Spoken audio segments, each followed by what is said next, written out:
That's all well and good, but I just want our child to grow up safe and sound. Oh, Hydro Archon, bless our child with health and wisdom.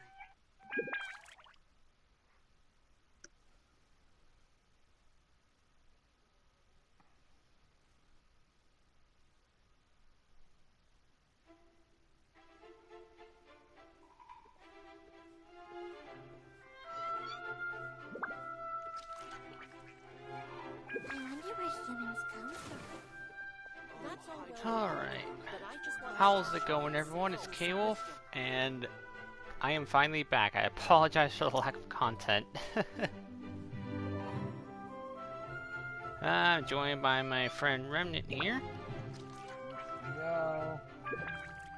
And I am finally getting around to doing the Knave story quest. What could the children be up to? Never mind. Let them...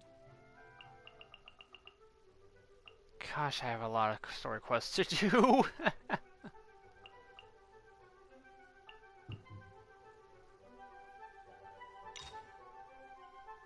You know, I just noticed something. Why isn't Sino's second story quest next to his first one? I mean, I get that they go in order of release, but that's just weird to me, you know? Alright. When the hearth flame goes out. Ignis Purgatorius Chapter Act 1. The child who doesn't exist? What? Yep.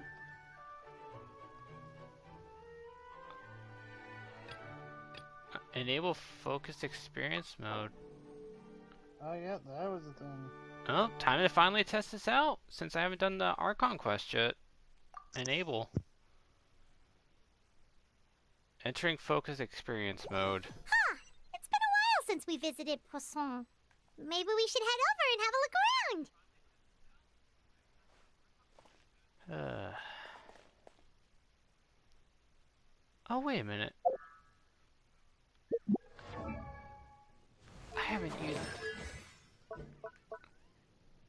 I have not used the materials I got this week. Lol.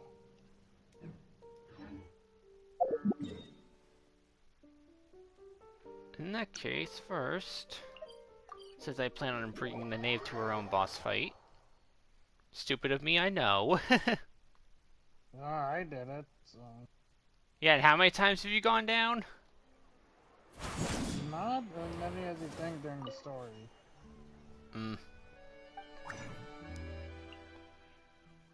Oh, by the way, after the stream, remind me I got something to show you.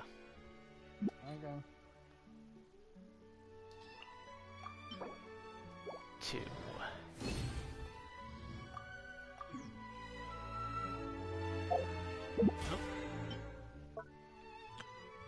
Oh! Okay. Sweet.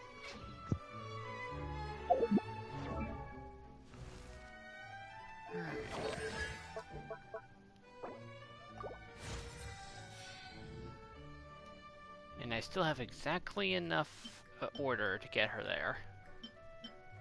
I just need to wait till next week, and oh, Jiminy Cricket, look at my Mora. Very low. Well, I guess I know what I'm using my condensed resin for. Instead of artifacts, I'm going Mora hunting later. Yay!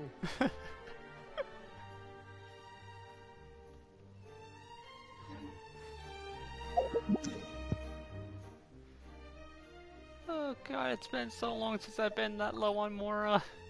I feel like Rex Lapis.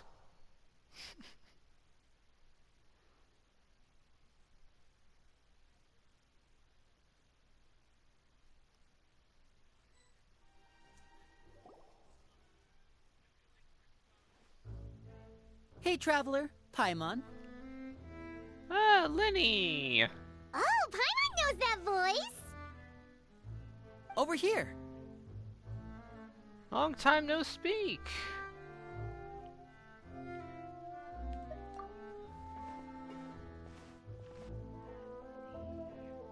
To borrow one of the more popular turns of phrase at the moment, this appears to be quite the fated reunion. Running into you two out of the blue like this has really made my day. I certainly wasn't expecting it. I totally wasn't either. You can say that again. What brings you to Poisson? Wait, Paimon's got it! You must be here for one of your magic shows, right?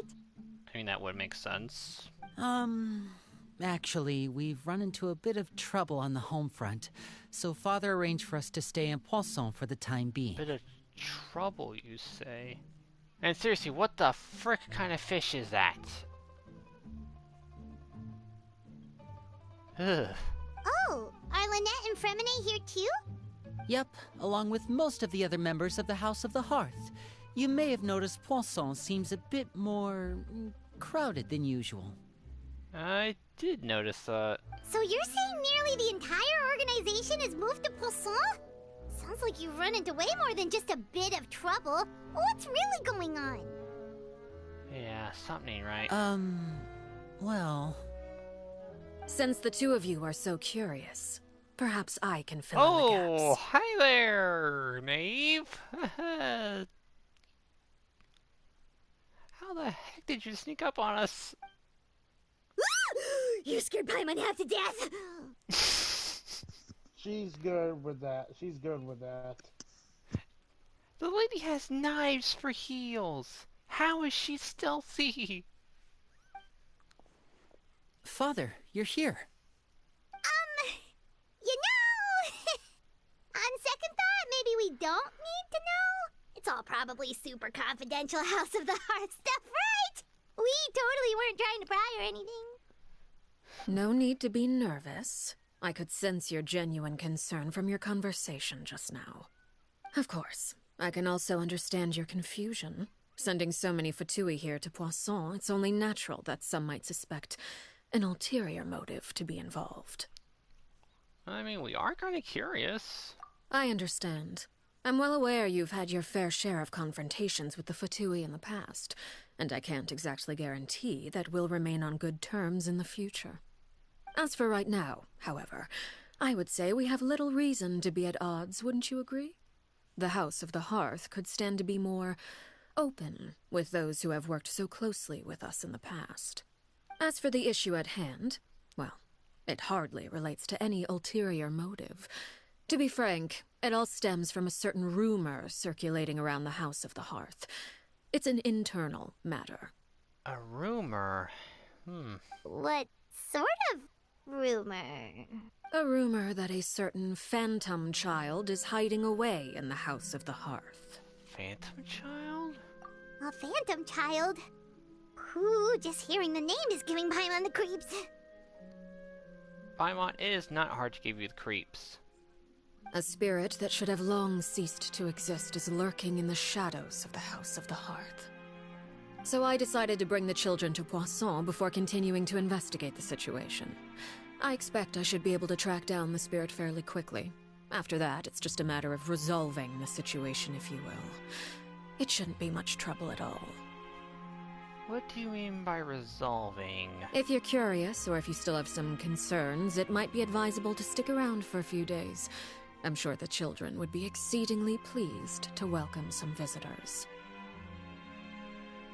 Yes, ma'am. I mean, sir. I mean, Knave. Lenny, I'll leave you to entertain our guests. I have some matters to attend to. Of course, Father.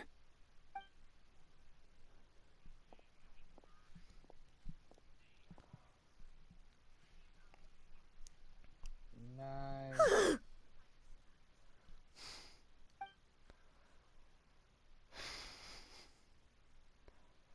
Oh, she does have an intimidating aura around her.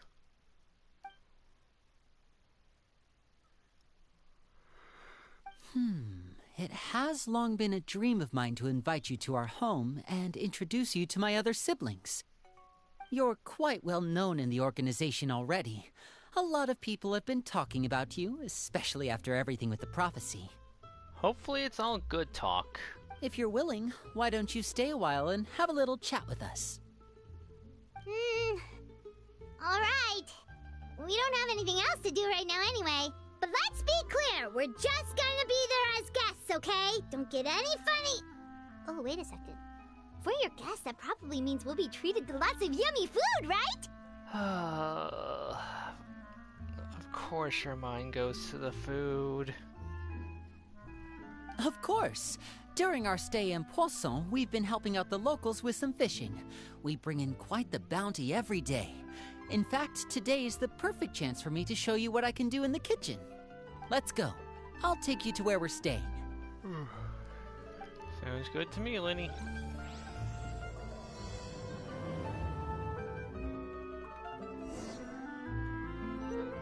Be a quote-unquote house guest.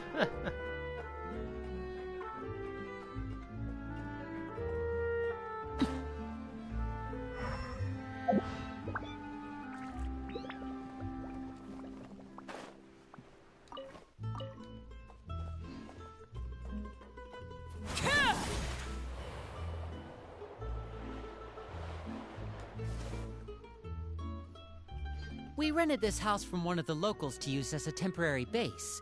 I'll come back later and tidy up a bit. After that, it should be all ready for you to stay in tonight. Isn't this the one that we trapped Farina in? Or am I misremembering? No, trust me, inconsistencies. Awesome, thanks! So, where are we off to now? Well, when I happened to run into you two earlier, I was actually in the middle of distributing some supplies. With this many people staying in Poisson, we have to bring in outside supplies every now and then. I should probably make sure the rest of these provisions get delivered. Otherwise, people might start to get antsy. Yeah, we don't want that. Okay, we'll come with. There are all sorts of rumors about your organization floating around out there. Paimon's not sure if she could even take a wild guess as to what's true and what's not. But now that we finally have the chance to see a day in the life of the house, we can take a good look at how you operate. Well, you're more than welcome to come along. Just follow me.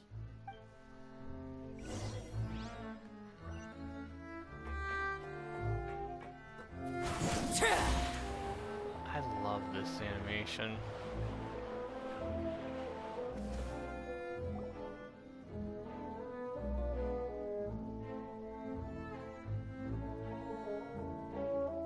Linny! You're finally here. The supplies. I'm assuming you've... Brought them with me? Yep, here you go. Hello? Something caught your eye? His face! It's the Traveler in Paimon! No way! Come here, everyone! Hurry! The Traveler and Paimon are here! One at a time, please. Don't crowd around them all at once. We don't want to scare off our guests now, do we? Oh, it's all right! Gotta say, Paimon didn't realize we were this famous. Really, Paimon? We've saved how many nations now? Of course we're famous. Of course! Father and Linny have told us so much about you. Father told us about how you helped Linny. According to her, you're a trustworthy friend. And as far as she's concerned, that's pretty much the highest compliment we've ever heard her give. As you can imagine, everyone's been very curious about you. Really? I heard the Traveler is so strong that he can move a mountain with his bare hands. I mean, I can manipulate the earth with my bare hands. I heard Paimon eats so much that she can clean out the entire pantry at Hotel de Boer in just 3 days. 3 days? It would only take her 1 day. What do you mean? Wait a second! That's the rumor you heard about Paimon? Oh, not cool at all! You're a bit stretching a bit about me, too. Oh, wait. When guests visit, you're supposed to give them gifts and stuff, right? Oh, we don't need something like that. Besides, we don't have anything to give to you. Come on, we insist. I can give you some of my new potions. Just pick your poison. And by that, I mean medicine or actual poison. I've got both. I'm sorry, what?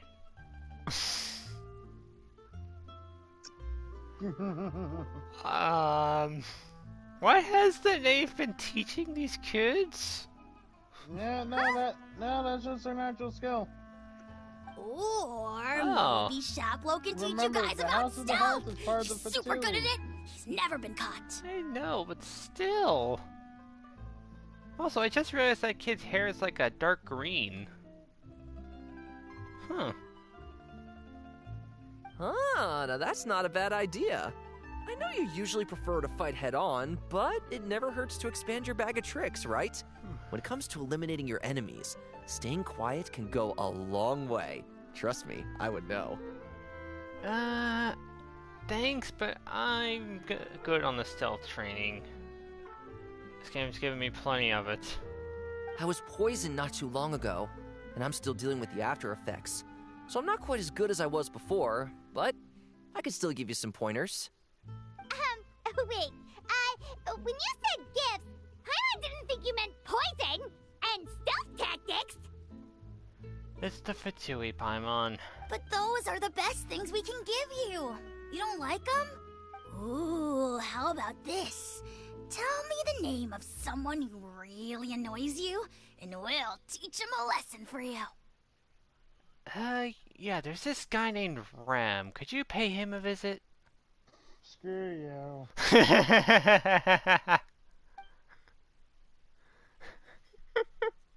All right, Folt, Selwar. I think that's enough suggestions for now. When it comes to being a good You know I host, had to it's the do thought it. that counts.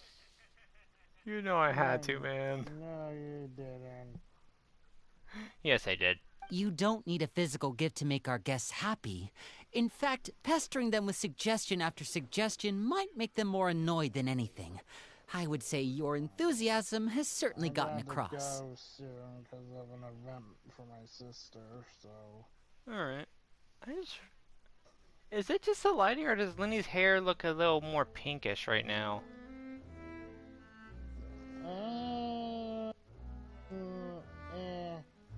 Huh. Really? Oh yeah, it's just the lighting. Okay. 'Cause it looks more blonde now. Awesome! It's been so long since we've had guests to play with. If there's anything you need, just let us know. Yeah, especially if it's poison or something. I've got all sorts of potions for that. Okay, kid, we get it. Go along and play now, please. Well, we'll talk to you all later. We've still got supplies to distribute. All right, see you later. I'll definitely keep that in mind, though.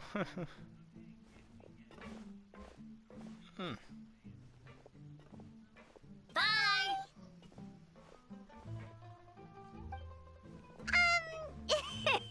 Lenny, about all that poison and stealth tactics talk just now. I like those kids. I see future for them. Scared you, did it? That kind of talk comes with being part of the House of the Hearth. When Foltz was really young, he strangled all of his family pets, just out of curiosity. He was labeled a dangerous problem child and was abandoned by his family. Oh. Elwar has an unnatural obsession with potions. Father has forbidden her from trying all the different concoctions she comes up with, but she still tries to test them in secret. You really have to keep an eye on that one. Good to know. Note to self, stay away from her. Chaplot is around my age. While I'm mainly responsible for collecting intelligence, he handles surveillance. He's very passionate about his work and has no reservations about taking on some very difficult missions. I know you two probably aren't used to that kind of talk, but I can promise you they only had the best of intentions. Things like stealth tactics and developing different poisons, they really mean a lot to them. They were just trying to share the best of what they could offer, that's all. That's understandable.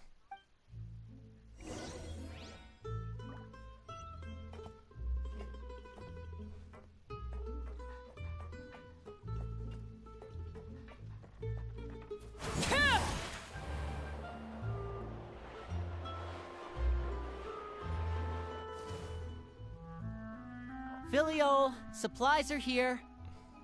Thanks. And who are these two? Outsiders? Ah, allow me to introduce you. This is the Traveler and Paimon. Oh, you're the famous duo I've been hearing so much about. It's nice to meet you. I heard you've traveled to all sorts of places. Is that true? Not to brag, but yes, it is absolutely true. Of course! We're making our way all across to that! Oh, good for you. You must be pretty familiar with Fontaine by now, then. Have you seen the new opera that started running recently?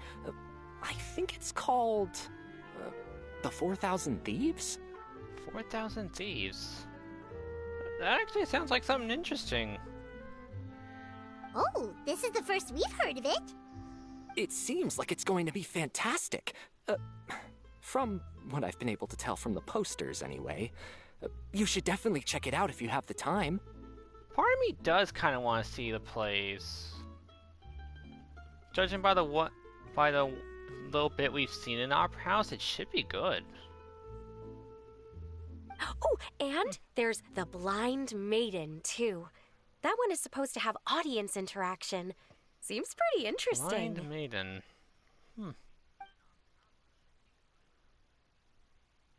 After this mission is over, I think I'll go get a manicure. Oh, maybe I should dye my hair. Wonder how much it'll cost. Is it just Paimon, or do these two seem much easier to get along with than the others? Looks like the House of the Hearth has some normal members after all. Normal is boring though, Paimon. You should know this by now. I heard that. Oh!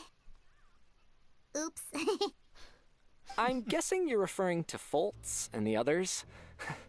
Yeah, we're definitely not all like them. Paimon got prestige. I bet those crazies are practically foaming at the mouth right now. I'm sure they just can't wait to get back to Snezhnaya to carry I'll out the see you in a plan. bit, man. Have fun. Yeah, mine too. Get back to Snezhnaya to carry out the plan? Huh? That's enough, Filial. Huh. Don't talk about family members behind their back, right? Whatever. Let's go. Huh. Guess this is goodbye then. If you ever have some time, we should go see the opera together. Yeah, sounds like fun.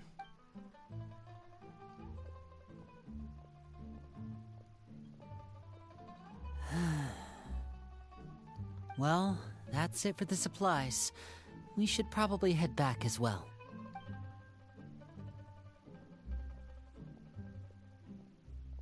Well, they didn't seem too happy with each other.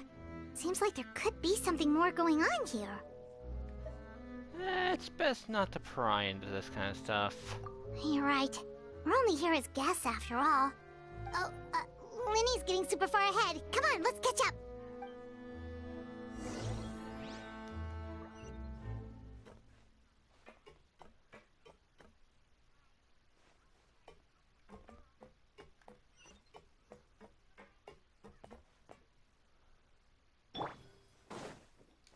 Whee! So, what do you think of the members you've met so far? A lot of personality, I'll say that. Well, Father is always encouraging us to be strong-willed and independent. So if there's one thing we've got, it's people who aren't afraid to speak their mind. Well, I should probably get cooking. Wanna join? Of course! Sure, why not? Then let's head out and... Huh? Fremine? What are you doing here? Well, Fremine! Nice to see you again! Oh, you too. I heard you're here as guests of House of the Hearth. Welcome. We were just going to make some food. Why don't you come along? I could use some help in the kitchen, and I seem to remember you mentioning you wanted to make seafood soup for the traveler in Paimon. Oh? Seafood soup? Oh, Paimon's drooling already. Just don't eat my portion this time, Paimon. Huh?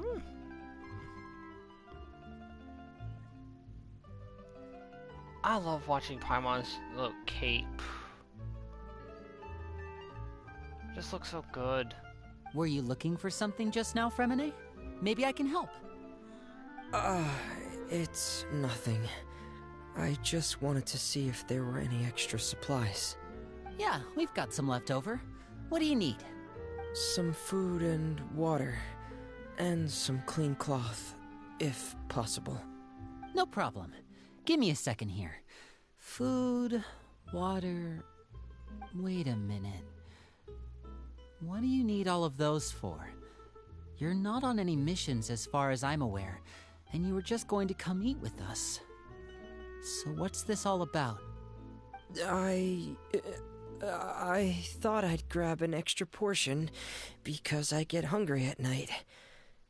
Could be because I'm growing, you know, and... Fremine, you remember what I told you?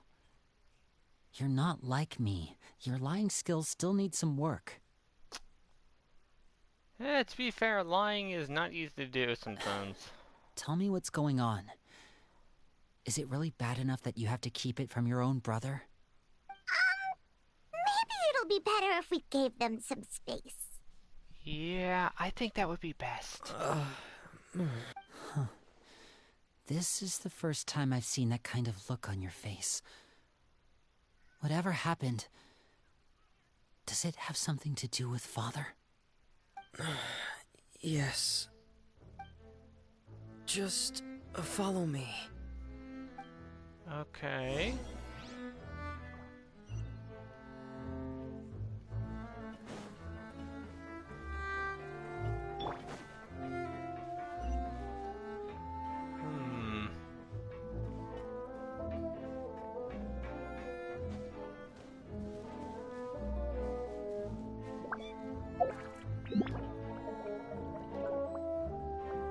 Hold on, is that...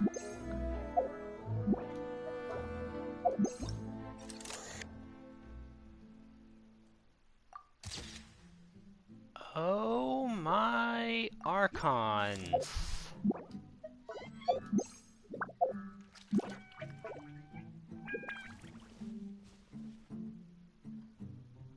You're back!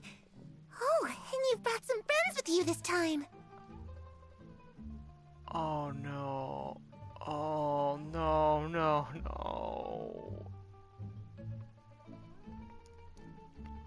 No. Hello, my name's Linny.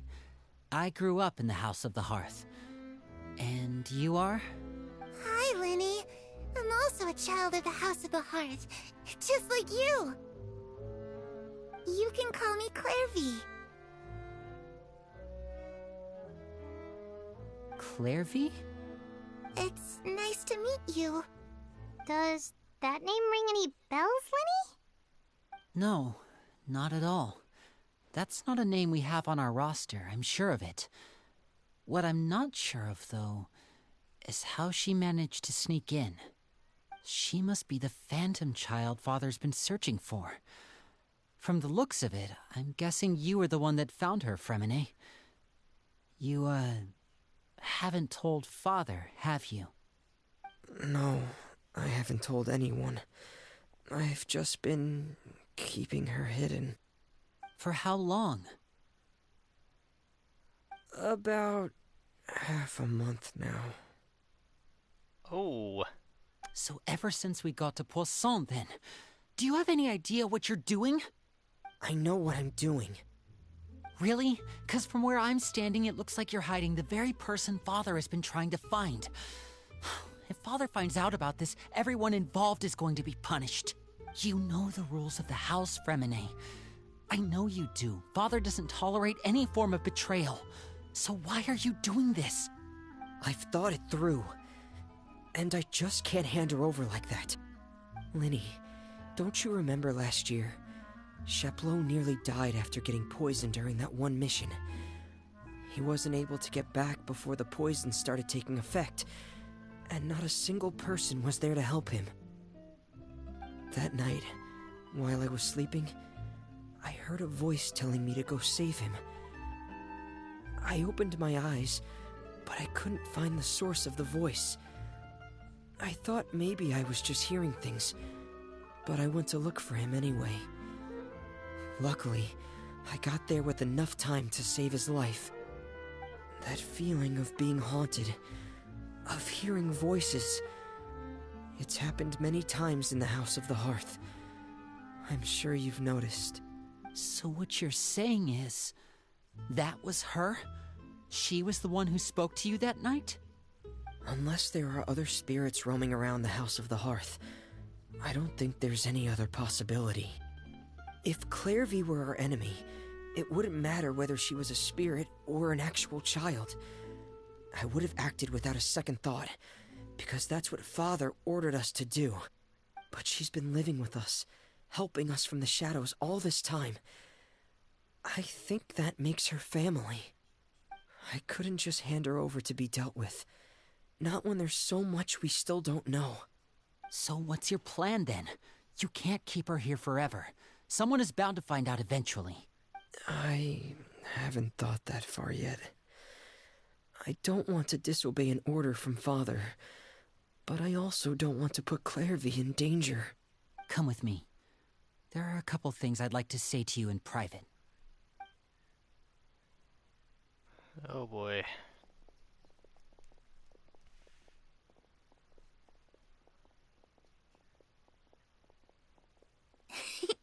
Those two sure care a lot about each other. Well, they got a funny way of showing it. From where Paimon was floating, it sure seemed like they were about to bite each other's heads off. That's how siblings work, Paimon. No way! They have a really deep bond. I could tell right away, because I also have a friend like that. I just don't know how long that kind of bond can last. What do you mean? The darkness in the house runs deeper than you can imagine. No one can get out alive. I'm sorry, Linny. I really didn't mean to drag anyone else into this. Oh, really? You didn't mean to? 'Cause I, for one, wish you did. Huh? What do you mean? You know, when we were younger, you didn't call me Linny. You called me brother, just like Lynette. We grew up together, the three of us. We were all orphans, all rescued by Father. Of all the siblings in the House of the Hearth, I think our bond was the closest. Hey, Dark, how have you been?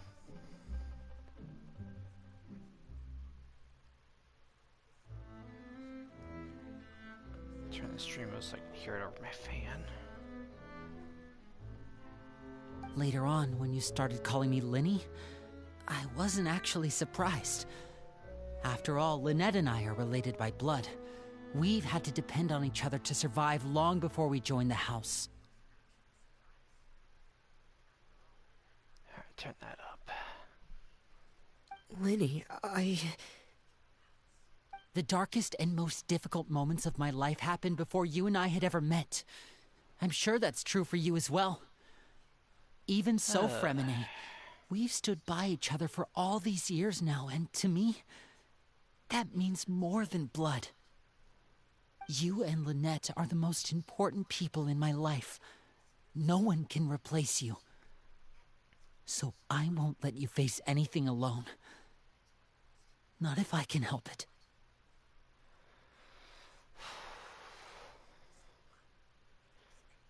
Glad you've been doing good, Dark. You haven't been hit by the spray bottle lately, have you? Oh, looks like things are getting kinda heated between Linny and Fremine. Maybe we should go check on them. Oh, it's raining. I should put my clothes away.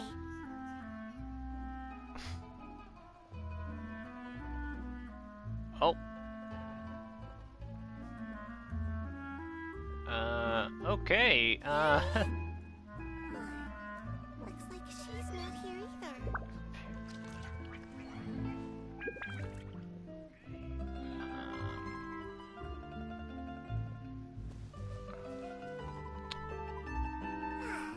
It's time to eat.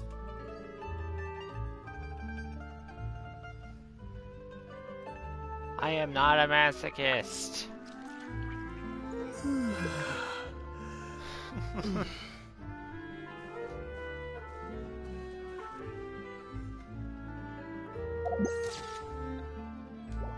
Hey, what the? Oh, that's lasagna. Okay. I thought that was a sandwich. Alright, you two, break it up. Hey, you two! Hope we aren't interrupting anything. Like a fight, or... Oh, wait a minute, Fremine. You're not crying, are you? Is everything alright? Everything's fine. Thanks for asking. Well, we're all friends here, right? We've been through so much together, so if there's anything we can do to help, just say the word. It's just a small family dispute. It's not something our guests should trouble themselves with. In fact, it might be better if your stay ended here. Sometimes you need a guest around. What are you getting at, Traveler? When guests are around, families are often on their best behavior. And any disputes are less likely to escalate. That's what you're trying to say, isn't it? It'd be better if we stick around, don't you think, Linny? I... just... Thank you. I was really hoping to keep you out of it. But even if I could think of some other reason to turn you away, I'm not sure I could convince you. I know things could turn dangerous, so I promise you this. From now on, I'll protect you like my life depends on it. Me too. And I'll protect you guys as well. Well, back to the matter at hand then. If we don't plan on handing Clairvy over to Father, then our only other option is to solve the mystery of her identity before Father is able to track her down. That means finding out where she came from and what she's doing here. Then we can send her on her merry way and pretend like none of this ever happened. It's not gonna be that simple, man. Oh dear. I've tried that already. And? And... nothing. I tried taking her somewhere really far away, but... after some time, she just reappeared. She even came with us all the way to Poisson. It seems like wherever the house is, she follows. I don't know much about spirits. Do you two have any ideas? We have some experience with spirits. Let's see here. Paimon remembers hearing something like, if you fulfill a spirit's last wish before they died, they'll let go of whatever's keeping them here and return to the ley lines. Oh, it's just that Paimon doesn't really remember where she heard that, so it's not guaranteed to work or anything. Well, sounds like it's worth a shot. Guess that means we should go ask her about her wish. But first, Fremine, I need you to promise me something. What is it? I need you to promise me that this will stay between the two of us. We're the masterminds behind this whole thing. No one else gets involved. Can you do that for me? Of course. I promise. All right. Then let's seal the promise just like when we were kids. Fist bump on 3. Ready? 1, 2, 3. I swear.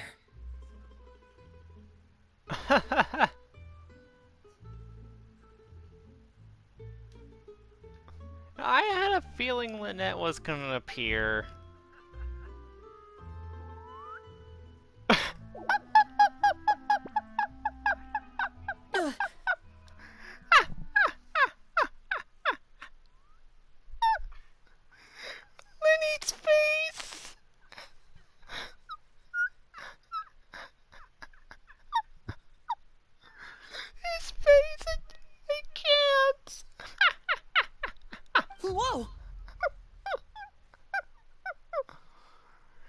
looks like she's ready to punch him.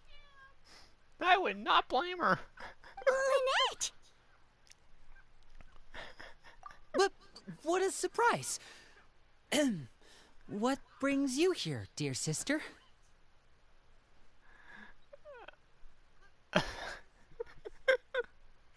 Lenny, you cannot smooth talk your way out of this, man. Ain't no way. And, when exactly did you get here?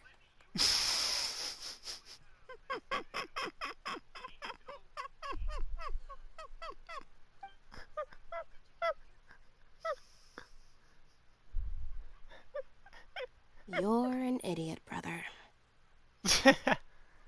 Funny you mention that, Dark, because that's exactly what she's about to say.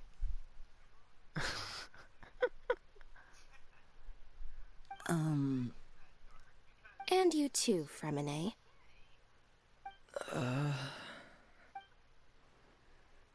You 3, Traveler. And you 4, Paimon.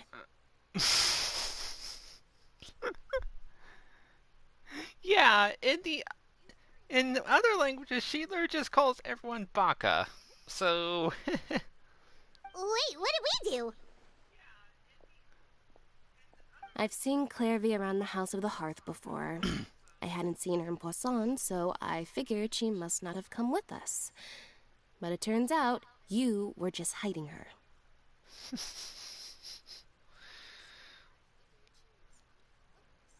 Oh, shush, Dark. I bet you'd love for her to call you a Baka, huh? I heard you talking about your plan. Rather than steering clear of the situation, I'd rather fully join in.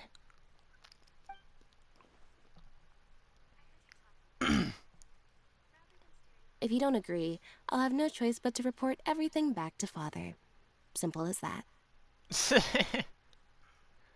So, either let me in on this, or I snitch. You're not giving us much wiggle room here, Lynette. Dark, you know I'm not wrong. Well, I guess we're all in this together then. After we talk to Clairvy, we'll figure out our next move. There's no time to lose. Let's go.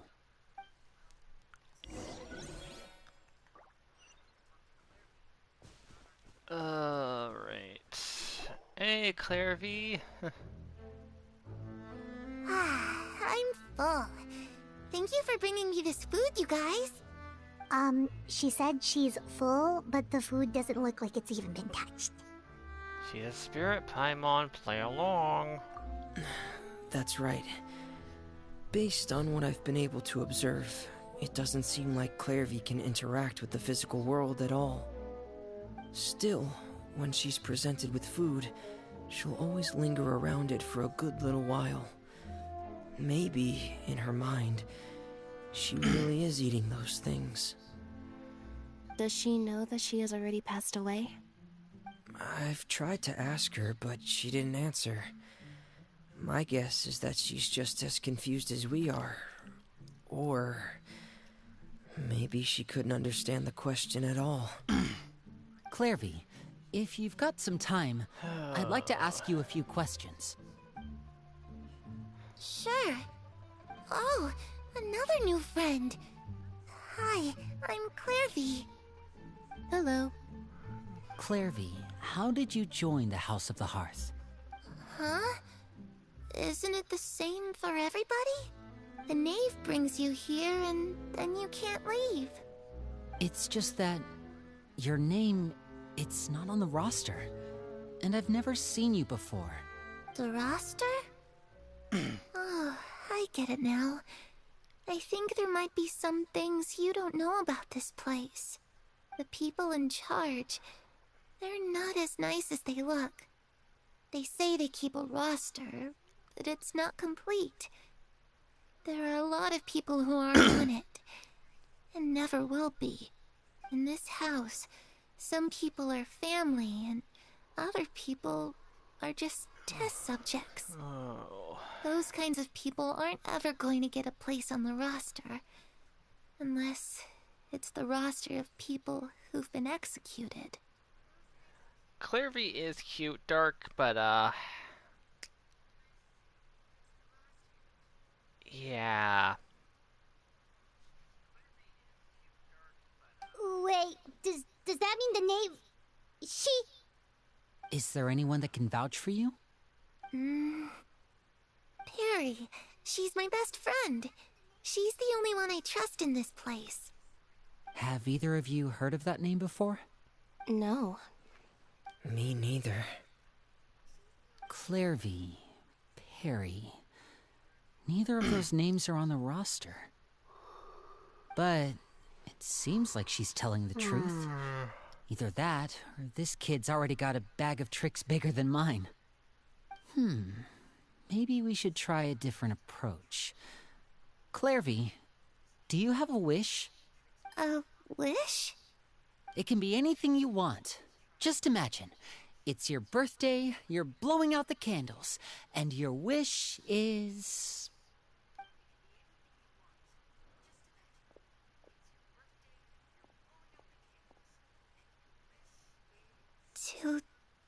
To go outside.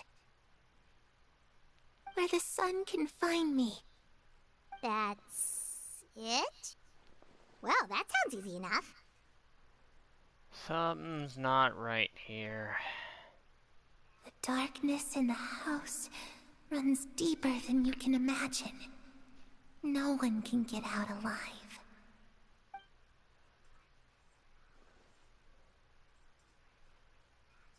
Okay, time to divide and conquer. Listen up, I've got a plan. I'll try and find a way to use basic illusory magic to take Clairvy outside it. Fremine, you stay in Poisson. We can't be the only one on everything she's said and done. Understood. I'll try my best. What about us? What should we do? I really appreciate your willingness to help, but this is a family matter. I don't want to drag you in too deep. It's too risky. Lenny, I'm already an accomplice. Let me think. Since Father considers you to be guests, maybe you could stick by her side for a little while. You don't need to do anything except keep up some nice, casual conversation. You don't have to tell me twice. Ah, Paimon gets it. You want us to distract her. So, how should we contact you, Lenny? I'll give you a magic bird. If Father suspects something, all you need to do is release it when she's not looking, and it'll alert me that something's wrong. Adorable. Please tell me we get to keep this thing. Of course, that's only as a last resort. If Father doesn't seem to notice us, there's no need to make contact. We'll reconvene here tonight after all's said and done. If the worst-case scenario happens and we're discovered, just tell Father everything. We're not going to let our guests get punished for our own actions. That's where we draw the line. Be careful, you three. You too. Okay, this is where we part. Father should be at the beach nearby. Oh, if only she was. I mean, what?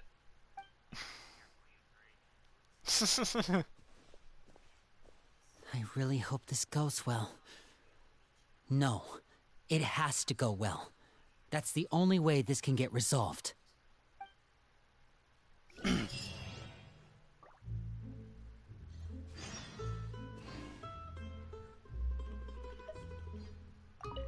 Clairvy, I'd like to take you somewhere.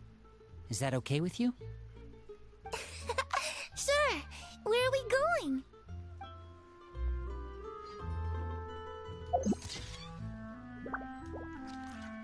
She's so adorable. Oh.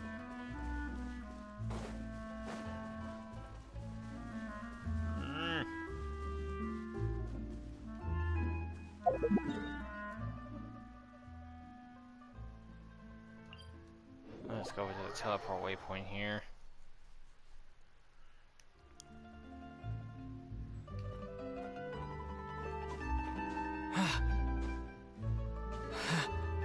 Yep.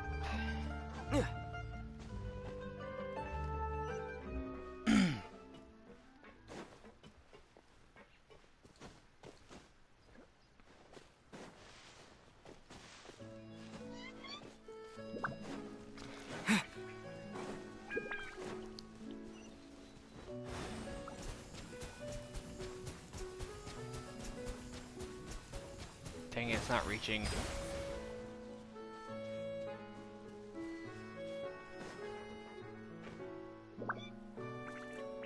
Well,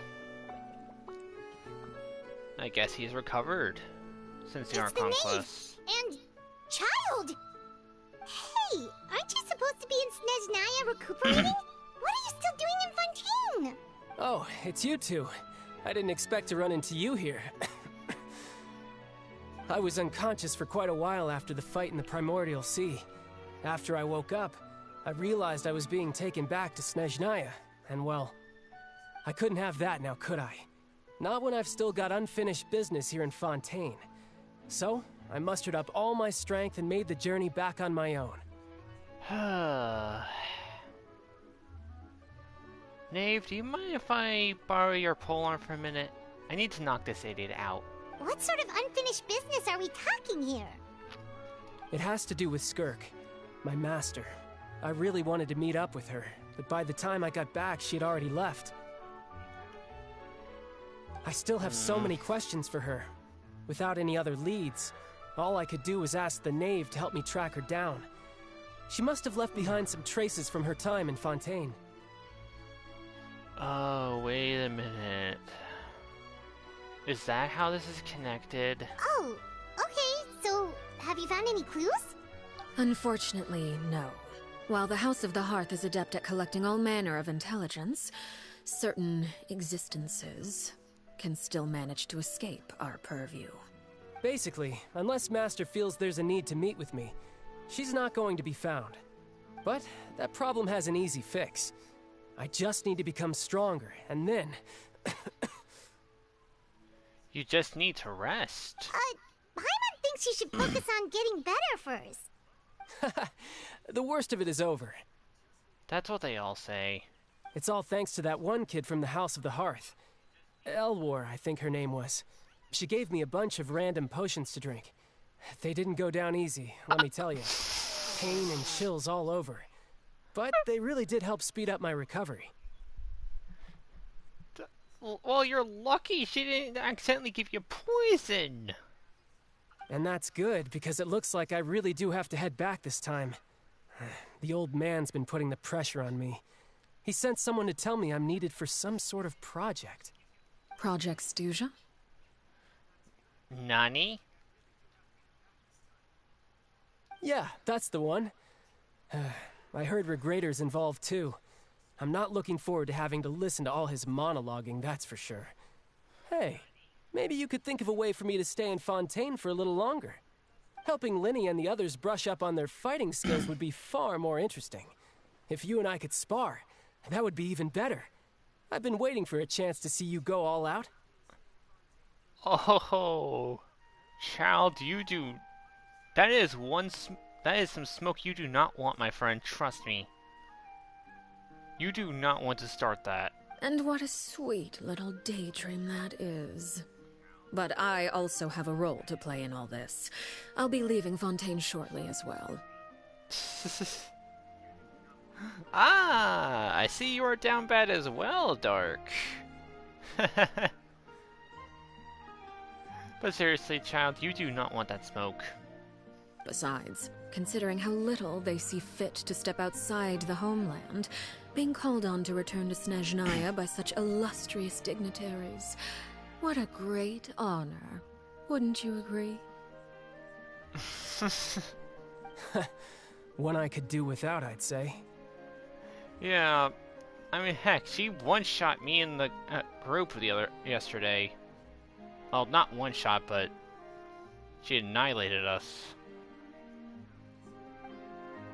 It's the first time that's happened. Is it just Paimon? Or does it kind of seem like they're... Just casually trash-talking their colleagues behind their backs? Hell yeah. And I am all for it.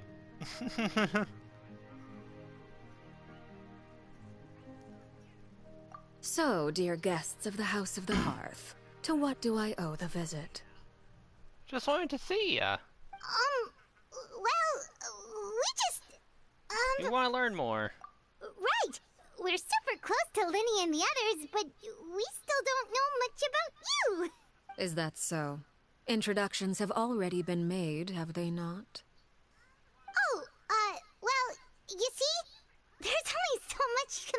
about someone from a short introduction. At least tell us something a little extra, like, why do you call yourself father? Oh, Paimon, that is one rabbit hole you don't want to go down. Huh, good question. I'd also like to know. Child, shut up. The fact that you have to ask tells me our intelligence work has been quite successful. Telling you the answer to that question would only serve to undermine that success. And we can't have that, now can we? Yeah, I mean, heck, there's a reason, and I already know it, but... Spoken like a true diplomat. That was some expert sidestepping right there. Well, if there's nothing else, I think I'll take my leave. I still have a small matter to resolve at home. Wait, don't go! Yeah, don't go!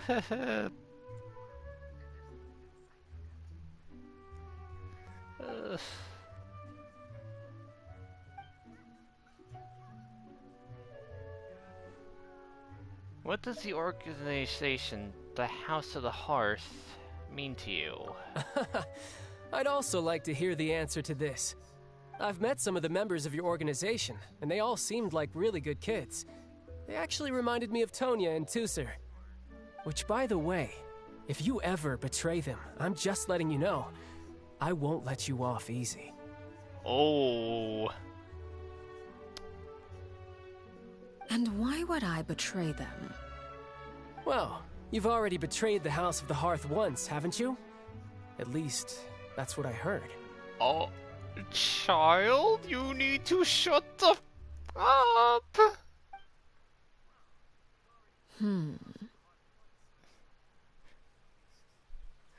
Dude, you need to shut thy mouth right now. Okay, I admit. That's just what the old man told me. The rooster, I mean.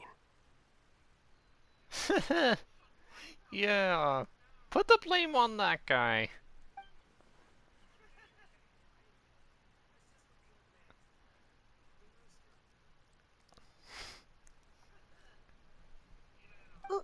Wait, did you really do something bad to those kids? No, she didn't. Never mind what I've done. I'm more curious as to what the mighty rooster had to say. Care to enlighten me?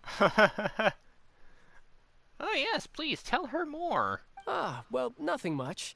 Just some stuff about you taking out many other members of the House of the Hearth, and even going so far to attack your own family. Oh. I see. Oh, based on your reaction, I'm guessing it's all a bunch of lies. Hardly. I don't appreciate his particular turns of phrase, but I suppose he didn't say anything untrue. Well, she just went out and admitted it, wow. Although, it would be more accurate to say that there is a certain level of prejudice involved, but I don't intend to clear that up just yet. Prejudice has a funny way of concealing the real truth behind certain things, an attribute that I find to be quite advantageous. Call yourself a Fontanian, for example, and people will assume all sorts of things, when the real truth is that this is simply the land where I was raised. Ah. Huh? You're not actually from Fontaine? But then, why did you try to help out with the prophecy and everything? I was trying to protect the children born in Fontaine. Claiming that I myself was a Fontanian simply made it easier to operate.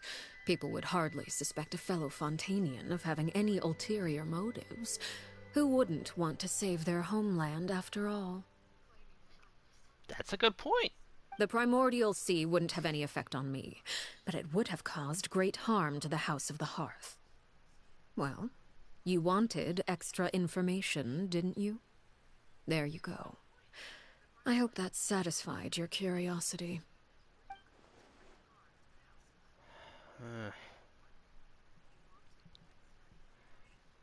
So, you stayed in Fontaine for the kids. I guess I was wrong to believe you'd betray them. Apologies. Looks like I was holding on to some prejudices myself. Good. Like I said, I like it when others have misconceptions of me. Actually, while I was recuperating at the House of the Hearth, there was something else that really caught my attention. I heard that members always resolve disputes and arguments with a friendly spar, and the loser has to back down. Seems pretty cool if you ask me. Would also give them plenty of opportunities to hone their skills. Well, that's only a recent development. In the past, such spars weren't nearly so friendly. The losing party would lose everything, including their life.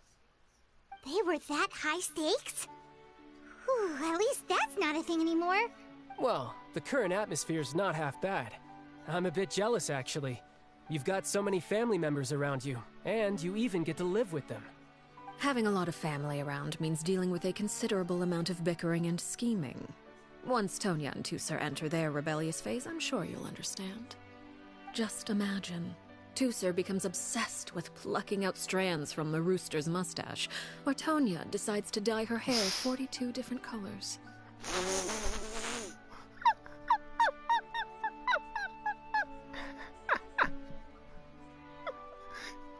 His face! Okay. I get the picture.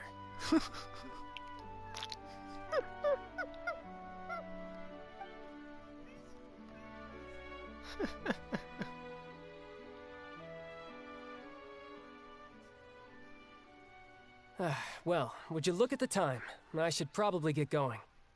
Traveler, Paimon, I'm not sure where our paths will cross next, but the next time we run into each other, we should definitely try and find some time to spar. Yeah, not in your current condition, pal. Again, maybe this is a conversation we can have when you look less like you're gonna keel over. What a blunt way to put it. All right. Well, thanks for everything, Arlecchino. No thanks necessary. You also played a part in obtaining the Gnosis. I would say we can call ourselves even. I like the sound of that. Well, I'm off. See you all some other time. See you later. We should probably get going too. Do you want to head back with us? Oh? You want me to leave so soon? Oh, well, you see, Paimon, you're not the best at lying. I'm rather enjoying the evening breeze. If you don't mind, I think I'll stick around for a bit. I have some things to think about. Apologies for not attending to you like a proper host. Please forgive this slight. I do hope you'll have a pleasant stay.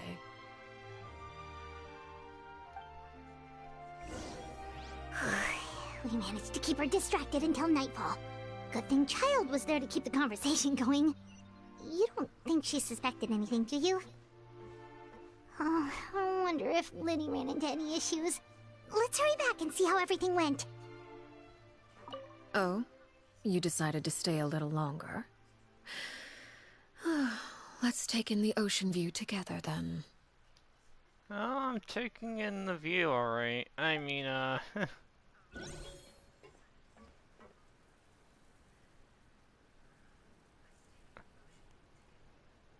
This honestly is a really good site.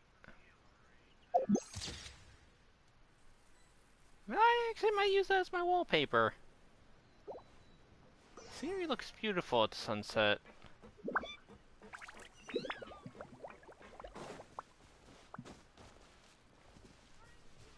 I mean the actual scenery.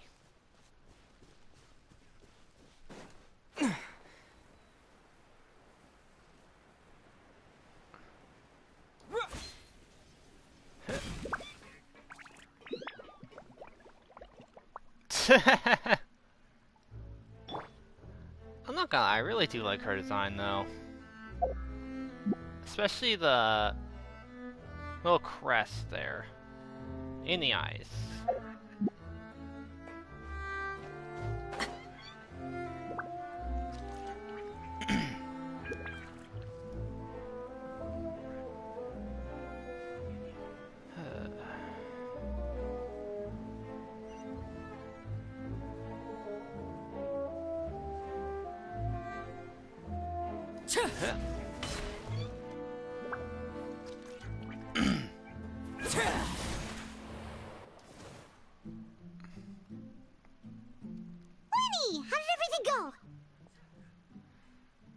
hope everything was a success. Well, long story short, we ran into a small issue.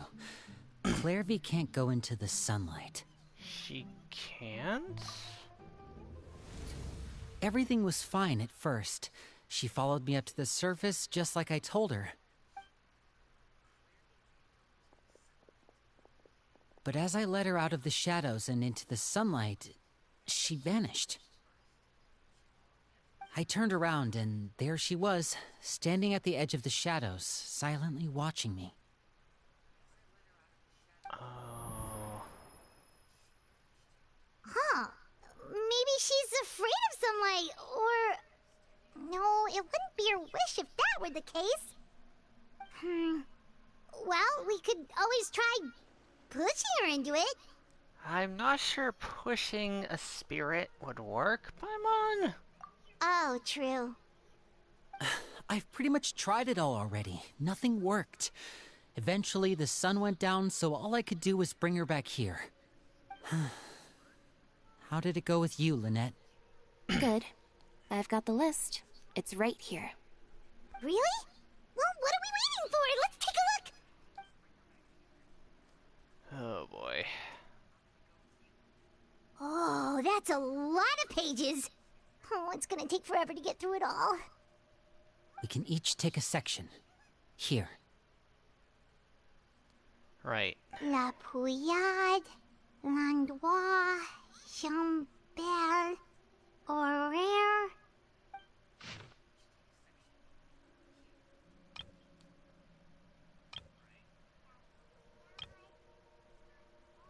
Oh, yikes. That Horaire guy has a huge scar on his face. He's kinda giving Paimon the creeps. I've met him before. The scar is from an injury he received during a mission. I still remember him joking with me about it. He said any future lover would take one look at him and then lose all interest. Did he say anything else? Well, I asked if there was someone he was interested in. He said no, and that's where our conversation ended. It was only later that I learned he really did have someone he liked. He risked everything to escape so he could be with her, but it didn't work. One day, Father asked to see him, and, well, I never saw him again after that. Oh. Wait, so that means the Knave, she... It may seem cruel, but it's just one of the rules of the house.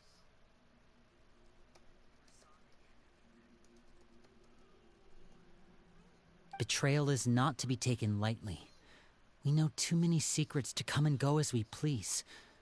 So, if you do try to leave, you pay with your life. Alright, gotcha, Dark. Oh boy. Her name's not here, huh?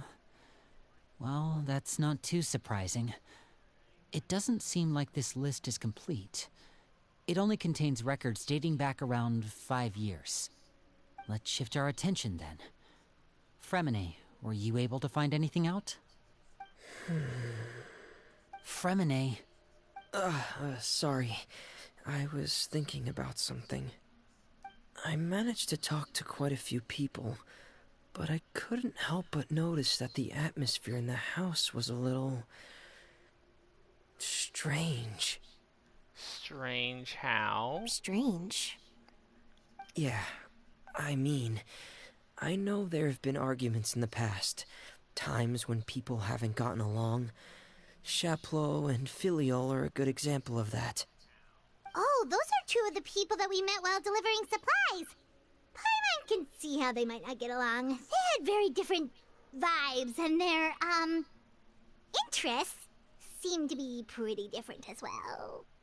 That's to be expected, actually. Father brought us all here, shared her knowledge with us, taught us how to fight. That's one thing we all share. But that's also where the similarities end. Not all of us feel the same desire to stay here. As members of the House of the Hearth, we're also considered part of the Fatui. And to a lot of people, that's an identity they never asked for. Certain members get older and realize they want something else for themselves. But considering the rules of the house, most people would never say that out loud. People like Chaplot and Foltz are loyal to Father and her vision. They're proud to be part of the Fatui. Filial and Nantoy, on the other hand, well, they aren't quite as enthusiastic. I see. These kinds of conflicts have always been there. It's not like Father is in the dark about any of this. Well, that's true. But it just feels like things have gotten worse lately. Filial and the others, it seemed like they were meeting in secret to talk about something. I can't say for sure, but I think they've met Clairvy. You think she's been inciting them to act out? No, not exactly. But I wouldn't be surprised if she said something to them about the darkness in the house and how deep it runs. She's told me about it before. Experiments being run on children. People being used as pawns on the battlefield without so much as the strength to survive. And they just believed all that? Without any evidence? Clairvy's words probably gave them the excuse they were looking for. Whether they actually believe them to be true is secondary. This is all because of Project Stuja, isn't it?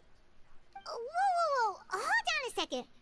You know about that, then. What's this Project Stuja all about, huh? This is the second time it's come up now.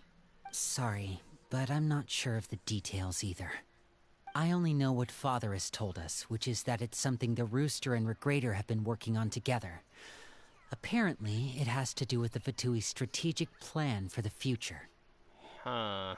Because the House of the Hearth was so successful in obtaining the Gnosis, we now have the honor of playing a key role in Project Stuja. Wait, but isn't that a good thing? Not all things are good with the Fatui, Paimon. Key role is just another way of saying dangerous role. To us, the whole thing is an inconvenience. Father thinks so too, but she's in no position to refuse. Their plan isn't exactly unreasonable, and they've been funneling the house a lot of funding. It's just that we'll lose a lot of members in the process. Participating in the plan, it's an honor in name only. What they're really trying to do is subdue us. The existence of an intelligence organization outside their control makes them feel uneasy. Of course.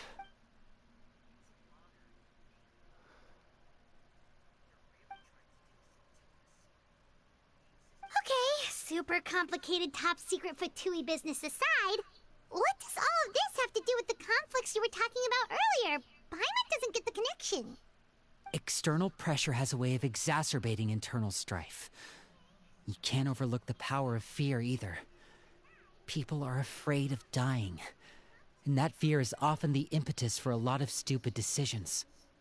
True. I thought resolving the Clairvy situation would make everything go back to normal, but it looks like things are more complicated than I thought.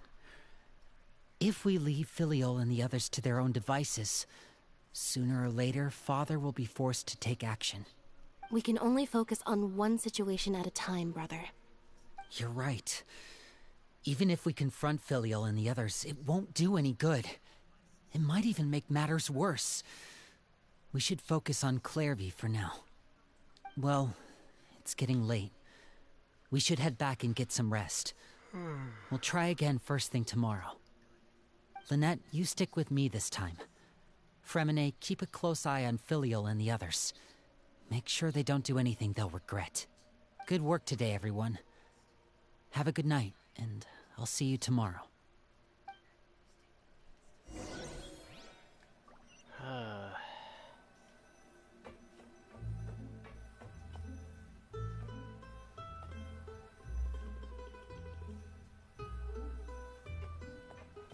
I wonder...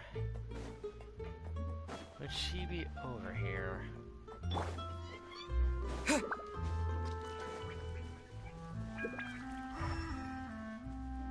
No, okay, that makes sense.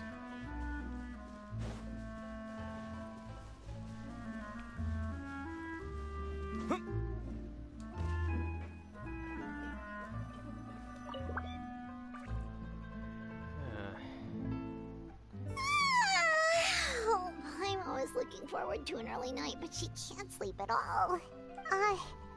Hey, you don't think the Knave will be too angry with Linny and everyone if she finds out about all this, do you? She's even scary when she smiles. If she were to actually get angry... Ooh, you have to protect Paimon if that happens, okay, Traveler? You can hide behind me, Paimon. Don't worry. I got your back. Trust as ever, Traveler. Huh? What was that? Look over there! What is she doing? Quick, let's catch up with her before anyone sees.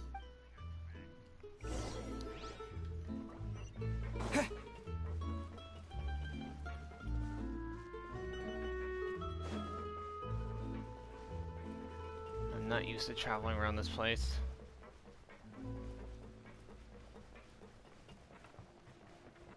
It's been a while since I've been here.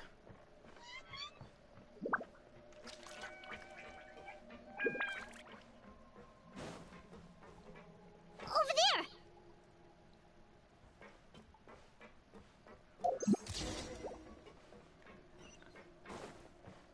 She's back up there? This ain't good. Oh, where is she going? Oh, if someone sees her, we're toast!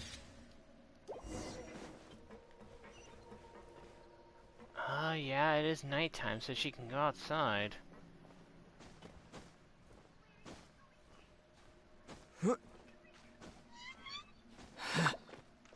Oh, look! She stopped!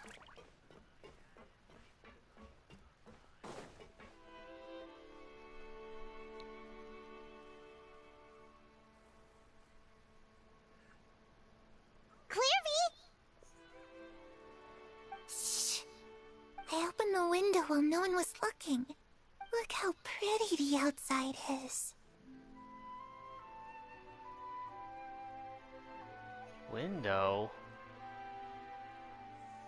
If only I could have more than this. You probably think I'm being silly, huh? All this hopeless resisting? It's better to dream of what I could have than try to make it a reality, right? Please, help us get on the same page here, Clary. We need you to tell us what you know. Can you do that? Sure. Although, after you hear all this, I think you might regret that decision. Everyone in this family is nothing more than a tool, something to be used and exploited. We're all expendable, including me. As long as you're useful, you get to stick around. Lose your value, and you're handed over to the doctor, experimented on, and given a fate worse than death. I've seen it happen again and again, and I've had enough.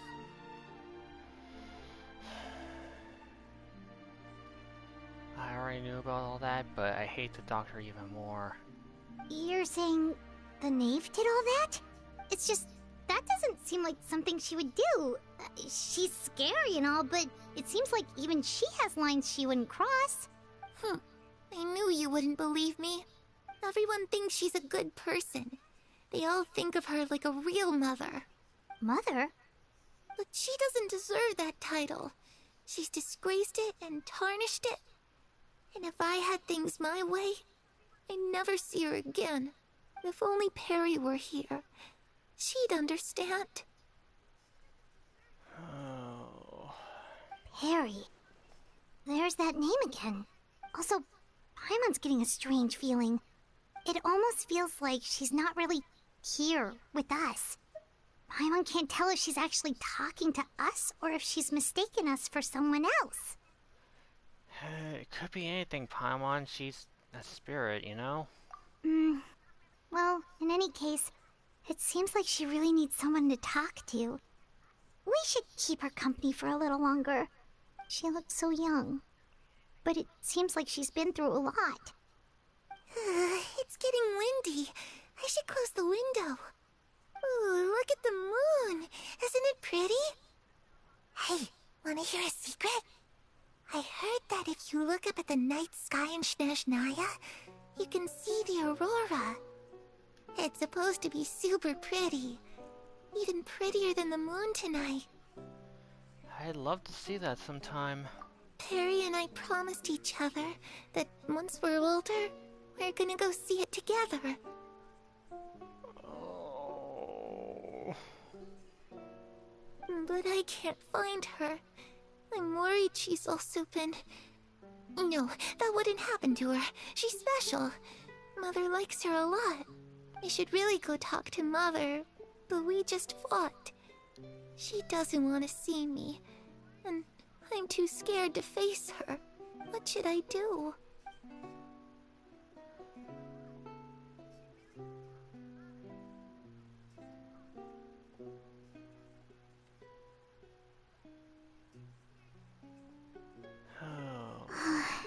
My mom really doesn't understand what's going on with her. Well, let's head back. We've got an early morning tomorrow.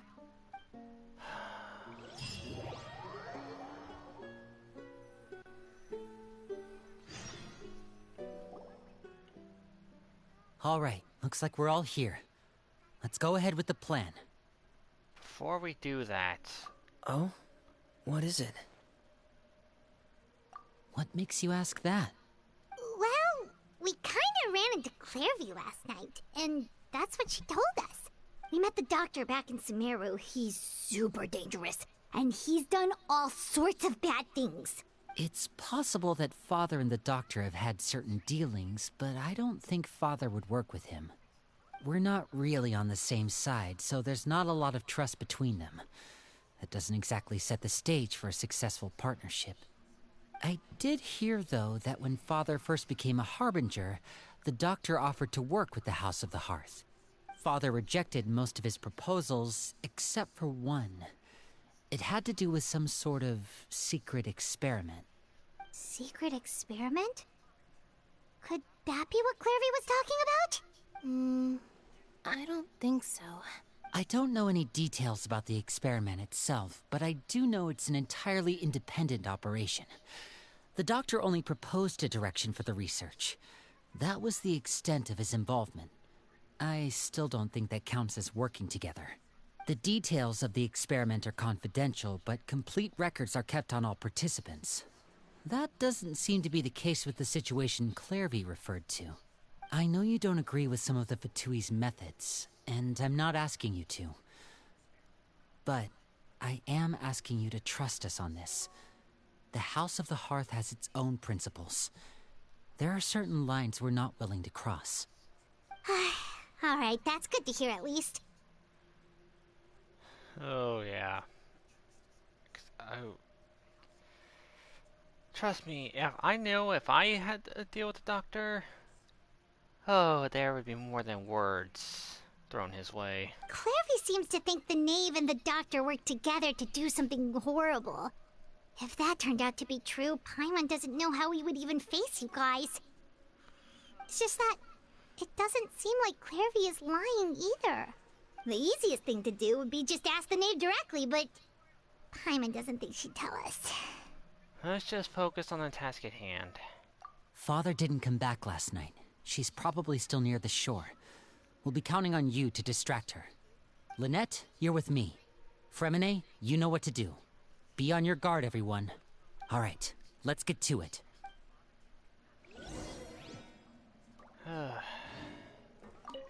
Where are we going today? Let's try somewhere further away this time.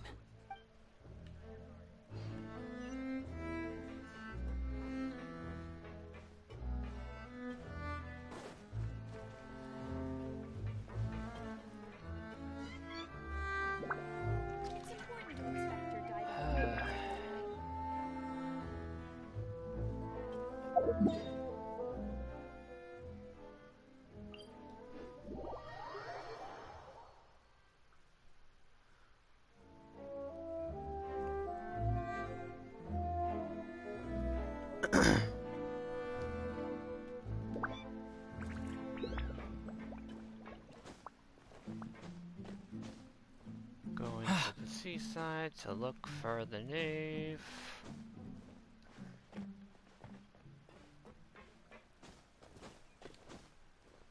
I honestly cannot wait until we get to have a showdown with the Doctor.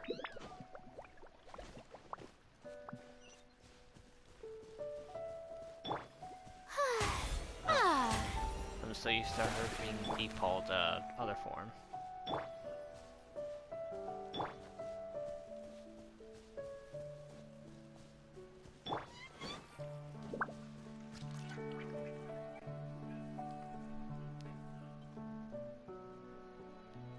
Ah, it's you two again. I must say, you look a bit pale. Did you have trouble sleeping last night? A little. Perhaps if you had less on your mind, you'd be able to absolve yourself of such troubles. So what are you planning to do now? Catch up on some sleep? Or should I give you some time to rack your brain for a topic to discuss before I ask any questions? Although I must profess to being curious. Without Child here, how do you plan on distracting me? Yeah. I had a feeling, Shu. Us? Distract you? Good one. But no, we were just here for a chat. Paimon, you... Let me give you some advice, Paimon. Never play poker or any game where you have to lie, okay? Just trust my advice. Looks like you could have used some extra time to think. No matter.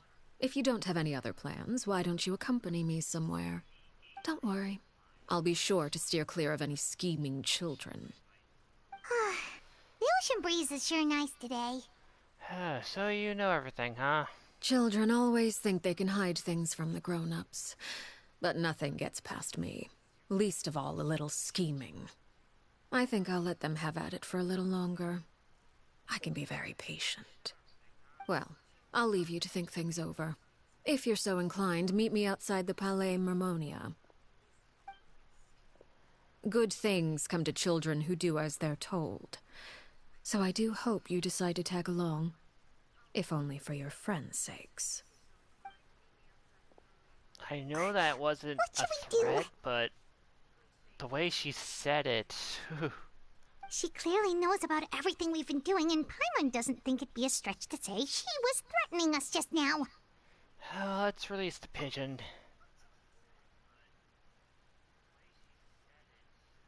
Oh, good idea. Hopefully he sees it in time. Well, we should probably head to the Palais Mermonia. Paimon doesn't want to find out what happens if we don't show up. Based on what the Knave was saying just now, it sure didn't seem like it'd be anything good.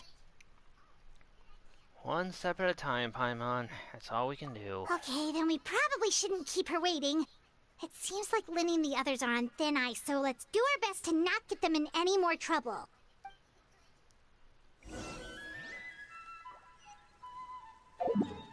To the Palais Mermonia.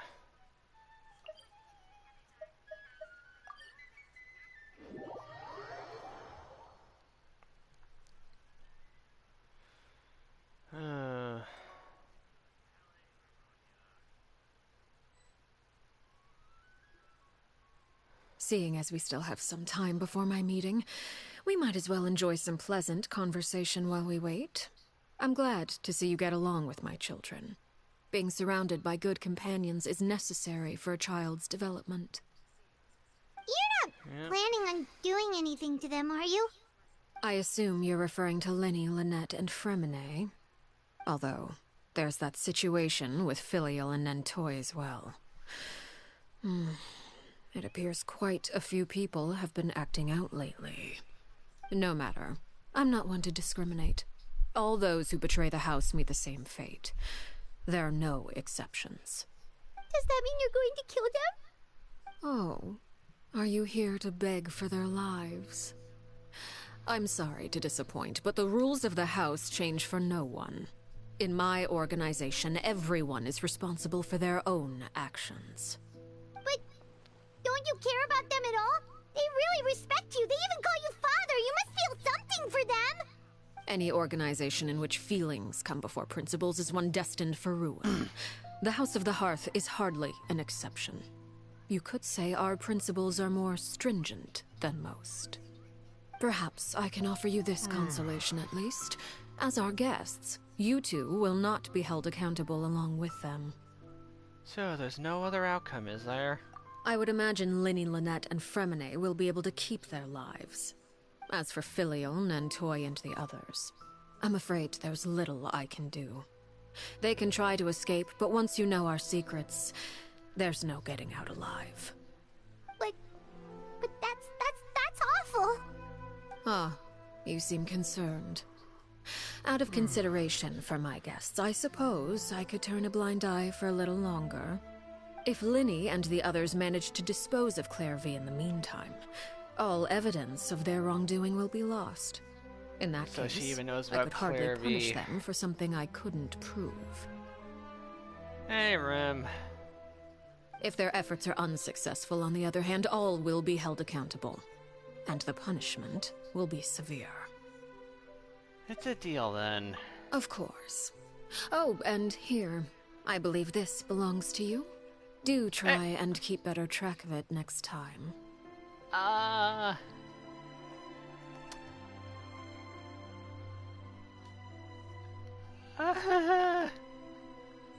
It takes a considerable amount of time to train a bird like this. It would be such a pity if you were to lose it. Permanently. Wait, where did you get that?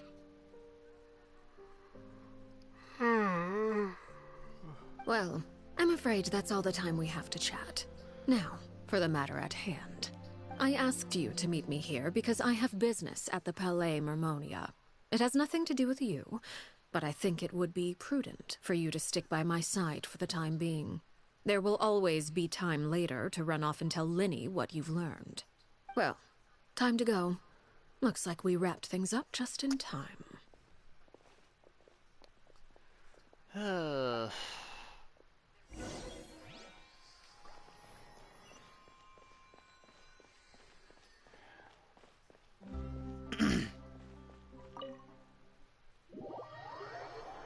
Well,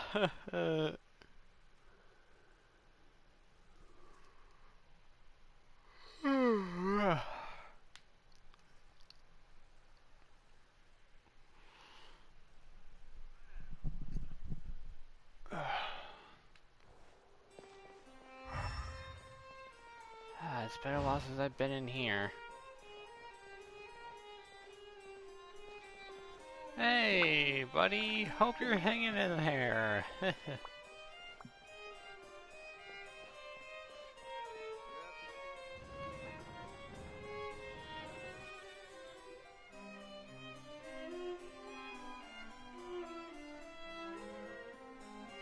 I hope all goes well too.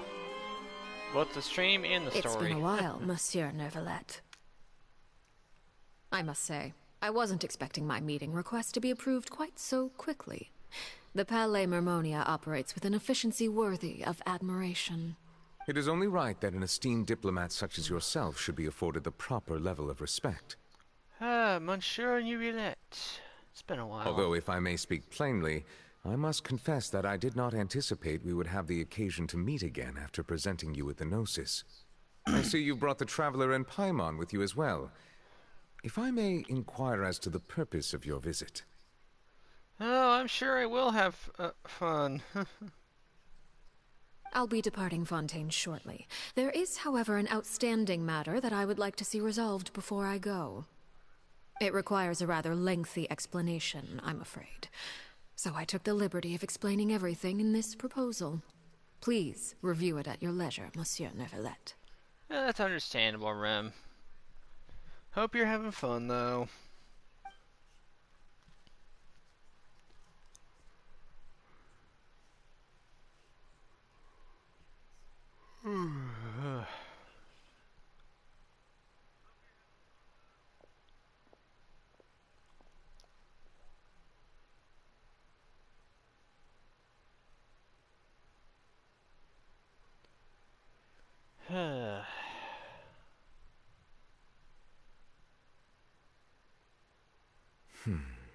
I understand your request.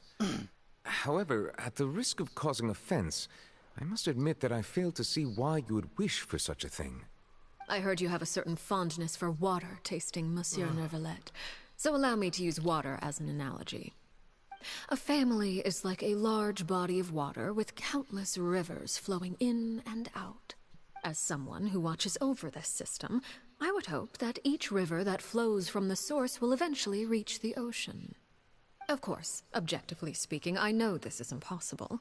Most of the rivers will dry up along the way, disappearing into the ground and leaving nothing but a barren riverbed behind. Not all rivers are destined to reach the ocean, but I would not see their existence rendered meaningless. I believe the water that flows within them is simply meant for a different destination, like a field in need of irrigation. Or perhaps the glass of a certain water-tasting enthusiast. Did you get any of that, Traveler? Kind of? Your words paint an optimistic picture indeed. Allow me to remind you, however, few among us are willing to sip from a glass filled with tainted water. It may have been tainted at one point in time, but not to worry. I'll make sure it's strained of all impurities and returned to its cleanest form. I seem to recall there being a transactional aspect to your proposal. Perhaps you could expound on that? If you accept my proposal, Monsieur Neuvillette, I will gradually withdraw my forces from Fontaine. Nanny? And, unless absolutely necessary, I will no longer carry out any special missions within Fontaine. I presume I can take your words to mean that, in the future, cases similar to the Tartuffe assassination will cease to cross my desk? Case similar to the what now? Tartuffe. Ah, that thief who embezzled funds from all those charities, you mean? My deepest condolences to his family, but without any evidence, I cannot imagine how the House of the Hearth might have been involved in his passing. The guy from her... Gotcha. So that was his name. Of course, if you accept my proposal, Monsieur Neuvillette, I'm sure certain measures could be taken to reduce the frequency of such troubles. You choose your words carefully indeed. In that case, I am inclined to accept your proposal. My thanks for your generosity, Monsieur Neuvillette. Well, with that settled, we should be going now. I took the liberty of bringing along 2 bottles of spring water from Snezhnaya for you to enjoy. I do hope I get the chance to hear your impressions. Perhaps at our next meeting, yes? Indeed. I trust you would not overlook your commitment in the meantime. All right, Traveler Paimon. Time to go. All right.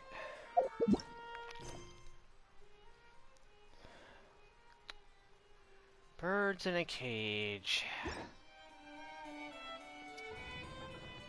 Yeah, that sounds about right.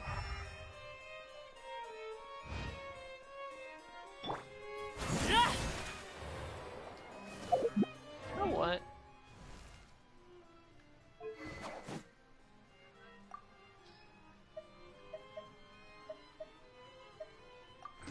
For now, I'll use this for now, honestly. Especially for the fight. Speaking of which, I hope there's some kind of heads up before the fight.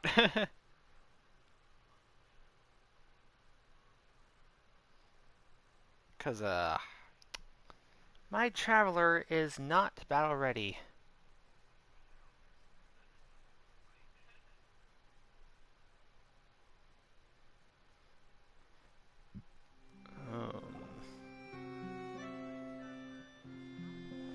So, what exactly were you talking about back there? Paimon only heard you mention some rivers, a large body of water, and then some kind of irrigation scheme. You really want to know?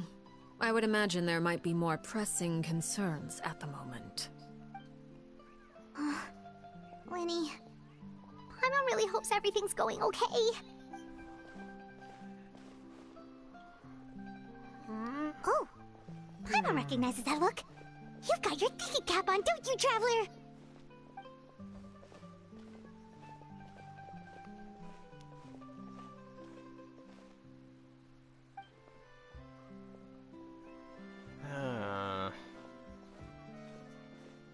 What is that guy doing?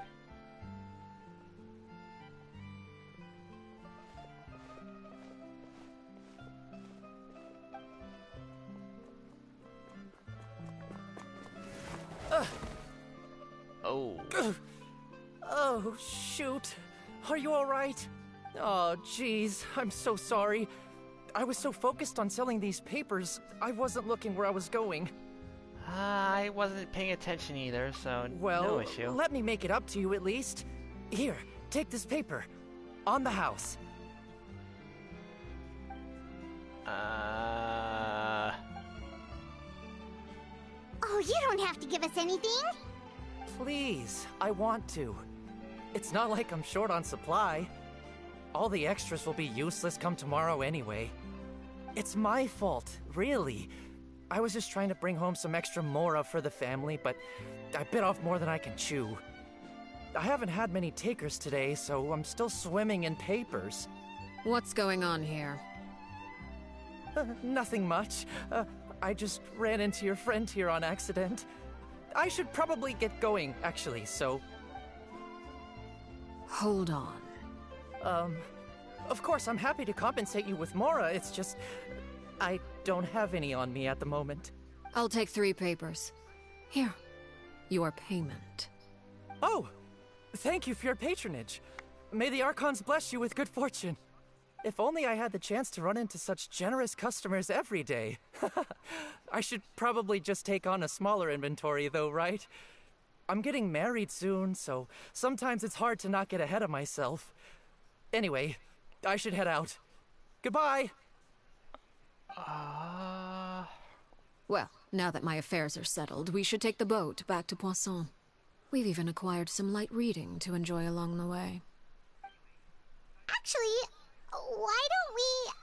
It appears you two are under the impression that delaying our return will somehow alter the situation in your favor. I'm sorry to ruin your fantasy, but your efforts are meaningless. That being said, I could be persuaded to give Linny some extra time. I just have one condition. And that would be? If you agree to my request, I'll even answer some of your questions. You're quite curious about Clairvy, Internet are you connection not? quality. Oh no. And my relationship to her. Wait, why are you being so generous all of a sudden? You're not gonna ask us to do something bad, are you? If the stream suddenly ends, then I apologize. You overestimate yourself. You don't have the talent for bad things. Then what can you possibly... The most important consideration in a negotiation is that both sides receive something they want. Demands and threats only get you so far. Alright, let's hear your condition. Wonderful. Here it is. When the time comes, make the choice that you deem most appropriate in the situation, and lend your help to the House of the Hearth. Okay, sounds normal enough. But what do you mean, when the time comes? When is that supposed to be? That is for you to decide. We accept. Then we have a deal. Follow me.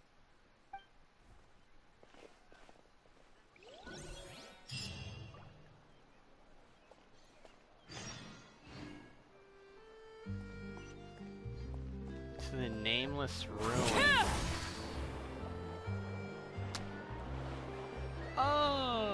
Okay. I know what's happening here.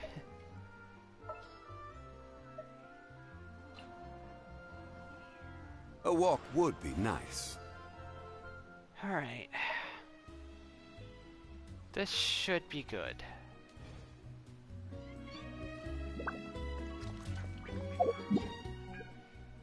Oh boy.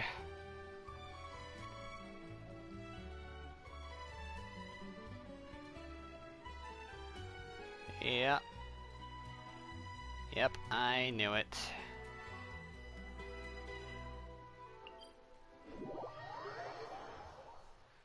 Oh boy, here we go.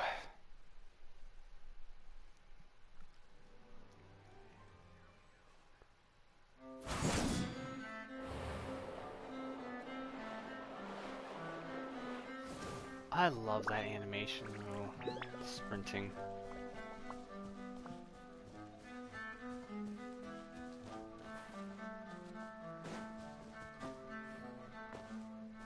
Although, I do want to say one thing. This right here... I don't understand. I mean, I get why, but why couldn't we just have this little area able to go through?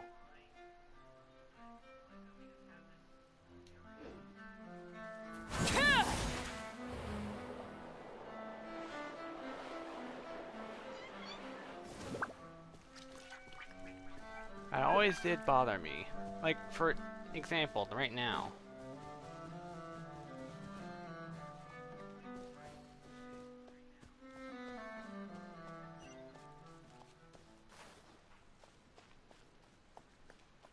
Because the darkness on my screen there was a little annoying.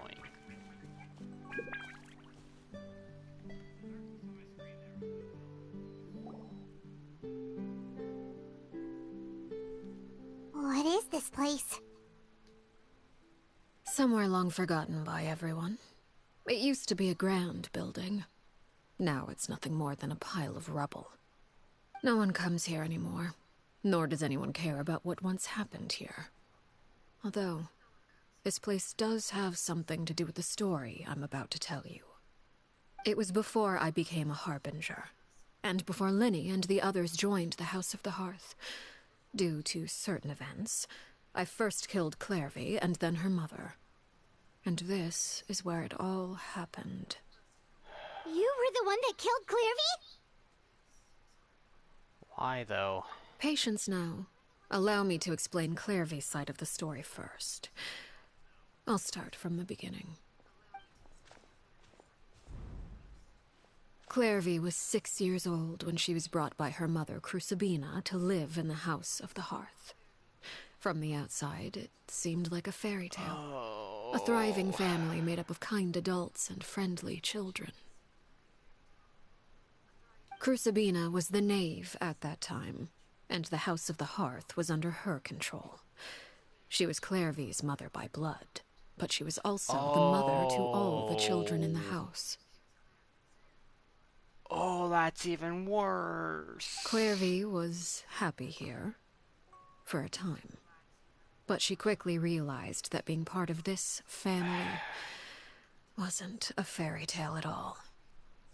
It was a kind of purgatory. Purgatory? Exactly. The House of the Hearth takes in war orphans from all over Teyvat. But as for how to raise them, that depends entirely on the person in charge. Crucibina came up with a novel idea. She would teach the children to fight, force them to duel each other, and then crown as the king of the house the child who proved themselves most worthy of inheriting her title. It's difficult to estimate the number of children who died or were maimed in the process. There's little I can say about the ones who died. The ones that emerged with permanent injuries, on the other hand, well, they still served a purpose. They would be handed over to the doctor to be experimented on, or sent away on dangerous missions. Nothing more than tools to be used and then discarded. So those were the experiments Clairvy was talking about. But what actually happened to her? You said that Clairvy was Crucibina's daughter, so if Clairvy tried to convince her to stop what she was doing, Crucibina probably would have listened, right? Despite being Clairvy's mother, Crucibina cared little for her daughter. She forced Clairvy to join the House of the Hearth only as a means to demonstrate her own impartiality as a mother, to prove that she treated all her children equally. Clairvy did try to convince her mother to change her ways, but it was to no avail. After her efforts failed, the only other option was to rise up and try to fight back. Unfortunately, the other children had already been thoroughly indoctrinated into the illusion of happiness Crucibina had created.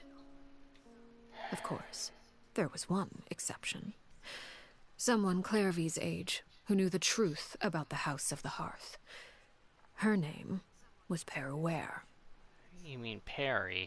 Wait, the friend that Clairvy mentioned? Friend, huh? I suppose we can call her that for now. Clairvy was a cheerful and passionate person with a tenacious spirit. Peruware, on the other hand, was rather cold-blooded.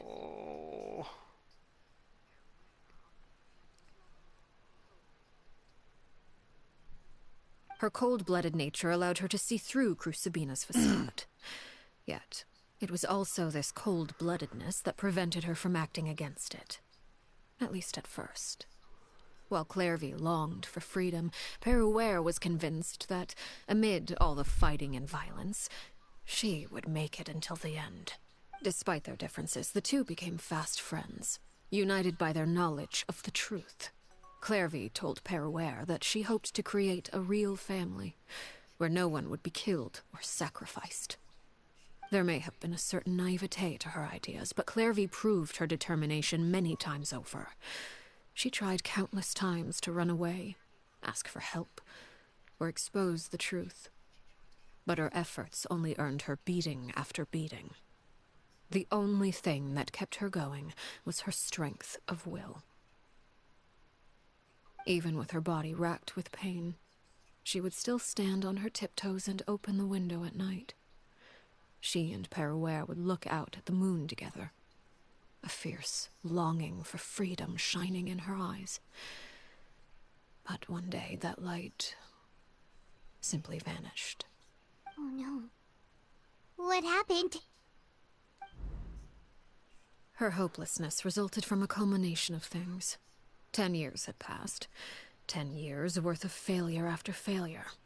She and Peruware weren't children anymore, but finding any chance to escape still seemed as hopeless as ever. It was during this time that Peruware suggested a new plan. If escaping was out of the question, why not take down the very person sitting on top of this throne of lies? Mother herself. Clairvy rejected that proposal.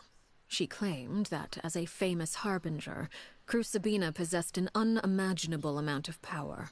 Trying to kill her would have an incredibly low chance of success. Clairvy never gave another reason, but Peruware could see it written all over her face. Clairvy still thought of Crucibina as her mother. Killing her own flesh and blood was a line she couldn't bring herself to cross. If she couldn't escape and fight back, then only one option remained. Precisely. Death was the only way that she felt she could be free. It happened during a duel. When she arrived at the dueling ring that day, her partner turned out to be none other than Peruware, the very person that had stood by her side all those years. It was a fierce battle, but ultimately, Clairvy decided to let Peruware end her life. From that moment on, Peruware's journey was one written in flames. When the rain finally came and washed it all away, there she stood, the sole victor in Mother's endless game of slaughter, a trail of corpses strewn across her path to success.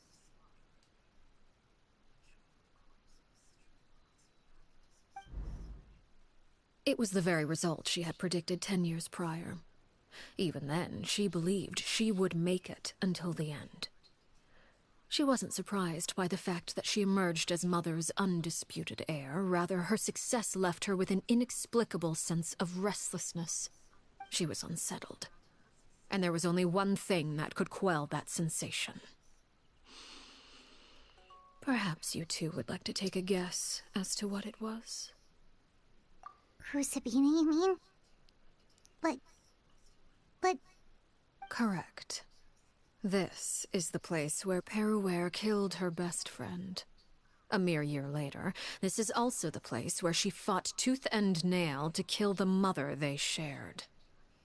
The moment she acted, any conception of what was right or wrong ceased to matter. It's one of the principles of the house. Only those who survive get to write the rules. Peruware won the battle, and became a harbinger herself. After which Her Majesty, the Tsaritsa, bestowed upon her a new name. Arlecchino. So the Perry Clairvy was talking about, it was you all along. Your Perroware. Arlecchino is just a name you got later. I left that name behind long ago. I must say, hearing it now does bring back memories. After I defeated Crucibina, the moniker of Mother died with her. I chose to forego the title she called herself and even chose to give up my own name. I rebuilt the House of the Hearth under a new identity. Not only as Arlecchino, but as father. And that is where the story ends. Any more questions? Who exactly was the Clairvy we met? Yeah. Based on what you just told us, Clairvy wasn't a little kid when she was killed. So the Clairvy we met, was she really a spirit at all? I suppose you could call her an illusion born of flame. Her existence is like ashes to a fire. Something left over in the wake of blaze and ruin. You see, a certain power runs through my veins. It's not unlike a curse. My flames leave behind shadows of anything they consume. Of course, the chances of those shadows morphing into a sentient entity are exceedingly slim. Clairvy is a very special case. Clairvy died when she was 16 years old, but what emerged from the flames was her 6-year-old self. Her appearance wasn't the only thing affected. Most of her memories were lost to the blaze as well. Memory is a mysterious thing indeed. Losing a portion of your memories will alter your sense of self. Lose 10 years' worth, however, and it would be like living in the past. Like returning to a version of yourself that never grew up. No wonder Paimon got such a weird feeling when we were talking to her. Perhaps I should put it this way. Clairvy is someone trapped in time. It may seem like she exists with us in the present, but she truly lives in the confines of her own past. So if all of that is true, then you must have known about Clairvy for a long time. So if she's a shadow, that explains why she can't go into the light, the sunlight. Indeed. She's a rather volatile and unstable entity.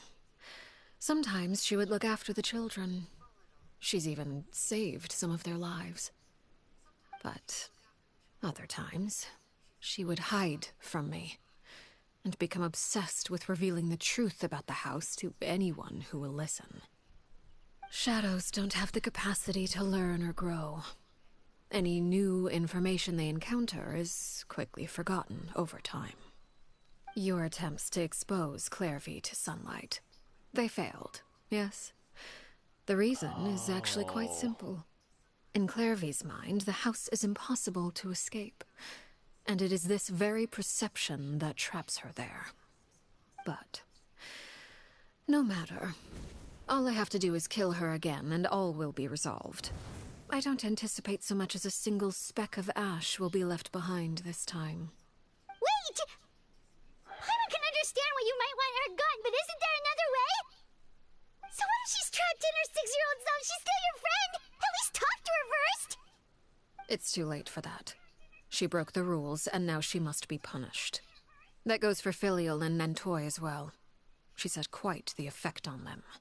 I hope you understand. The difference between Crucibina and myself lies in our formulation of the rules, not our policy for enforcing them. Upholding the rules without question is a trait we both share, because that is how a household should be run. Hey, Leo. How are you?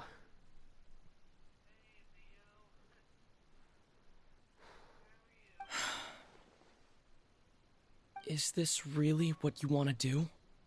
Holy crap, we spoke.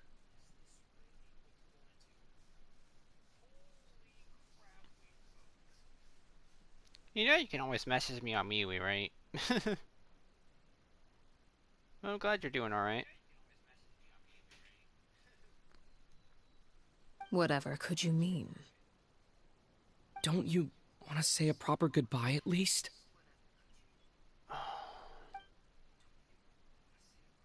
Whether as a killer or as a father, there are two things that must be avoided at all costs: anger and sorrow. Anger makes you impulsive.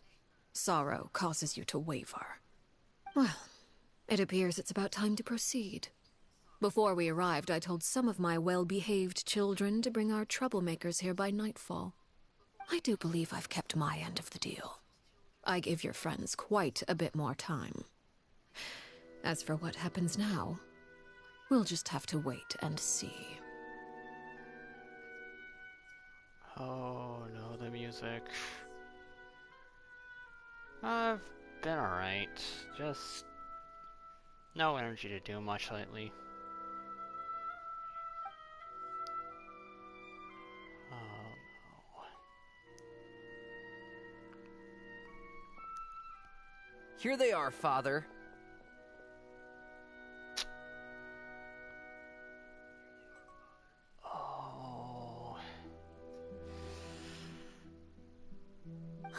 You gonna execute him? Seeing something like that would actually be a first for me. Lenny! Clarvey. I'm sorry. I heard about how you helped buy us more time, but I still failed. I couldn't find a way to fulfill her wish. Huh? Are you... Perry? Indeed, it's been a while, Clarvey.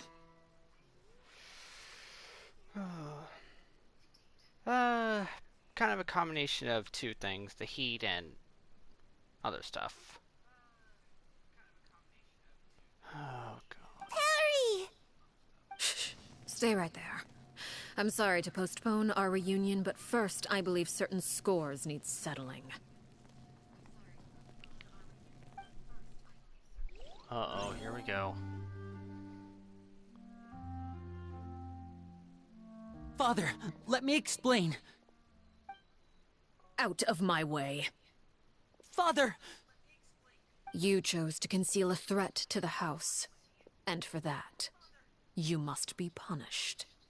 Overall, however, I suppose your wrongdoing is hardly the most egregious of the bunch, so I'll deal with your punishments later. As for right now, the more pressing concerns are the traitors among us. By traitors? Do you mean us? Father, let me explain. We didn't mean to... Fultz, why don't you share what you heard? Yes, Father. Secret Midnight Meeting number 3. Participants, Filial, Nantoy, Sato, Toddy. Nantoy clearly said, if only Father wasn't the one who took us in. Sato added, I'm sick of this life. I just want to live as a normal person. Filial was the worst of them all. She called us crazies and said a bunch of mean things about Father. I did not! You're lying! Fultz is trying to frame us. It's not like I'm the only one who heard those things. After that, you and Toddy and a bunch of other people started talking about Clarvey. You were using all those things Clarvey brought up as an excuse to question Father. We're birds locked in a cage. The only way out is to destroy it. That's what you said, wasn't it? Oh, that's good to hear. Leo. Oh, sorry, I had something in my throat for a second. You little... You just want me gone, don't you? What did I ever do to you, huh? Lady, you did call them crazies. I heard you. And you, Sheplo, have you forgotten who stood by your sickbed, watched over you, and changed your dressings? Come on, let's hear it then. What's your reason for all this?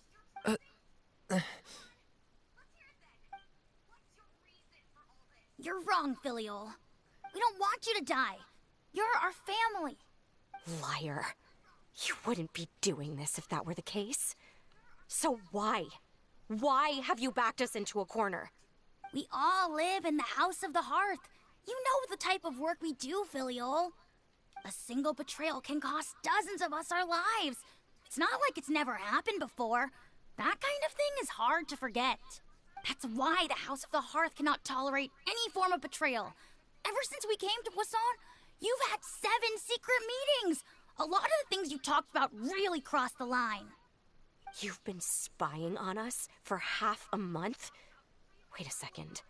Now that I think about it, the move to Poisson was just a way to make it easier to spy on us, wasn't it? Because we were all in one place. You've had this planned all along. Filial, Nantoy, I'm sorry. I owe you both my life. I owe Clarevy too. If it weren't for all your help after I got poisoned, I wouldn't be standing here today. If this were any other situation, I would do anything to repay that kindness, even if it cost me my life. But rules are rules. I'm sorry. My hands are tied. Why? Why? That's enough, Filial. We made a mistake, and we should own up to it. We broke the rules, plain and simple. And now we have to face the consequences. I'm sorry, Chaplot. Fultz. I'm sorry, Father. We accept our punishment. Chaplot, according to the rules of the House of the Hearth, how should these traitors be punished? All those who betray the house pay with their lives. And so it shall be.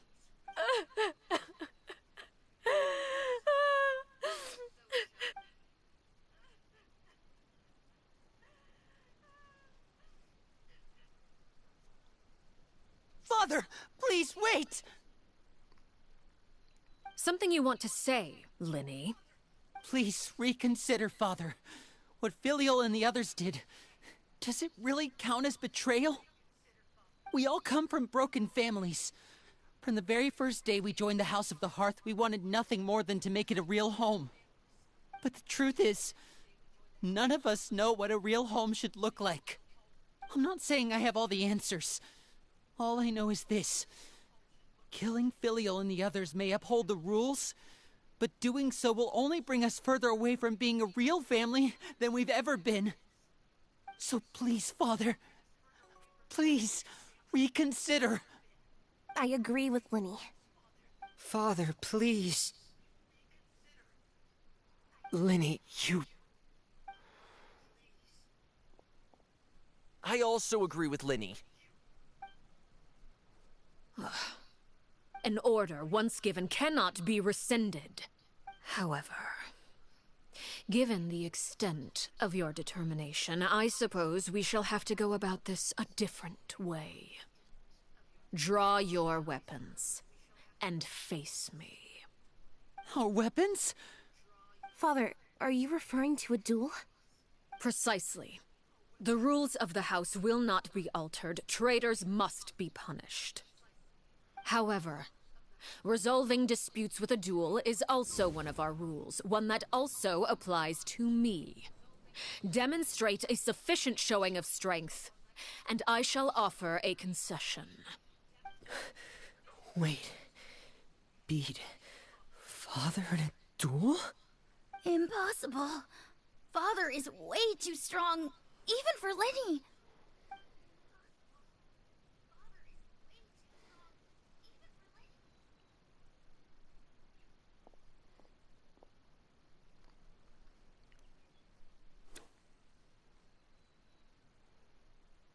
Oh.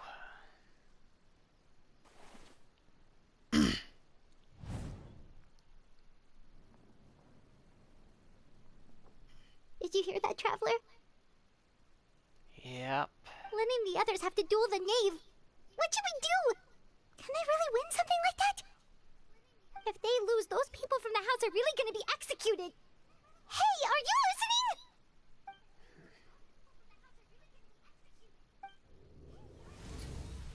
Don't you want to say a proper goodbye at least? Anger makes you impulsive. Sorrow causes you to waver.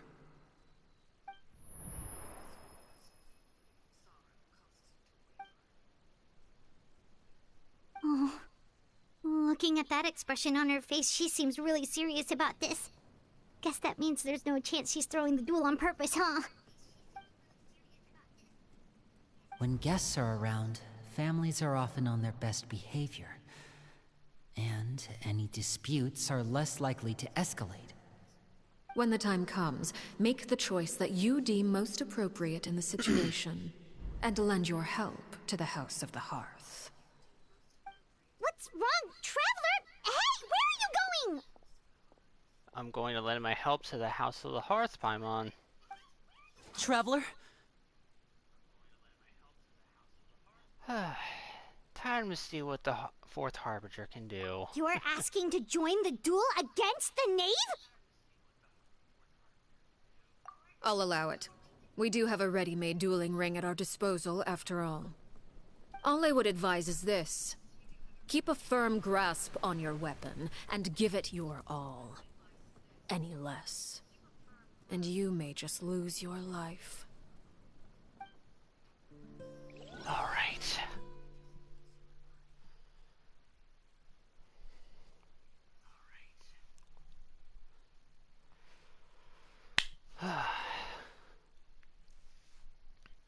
First time doing it solo. I got this.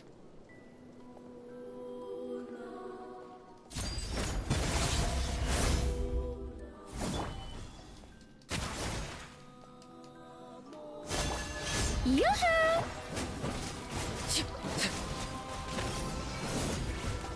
And voila! Oh?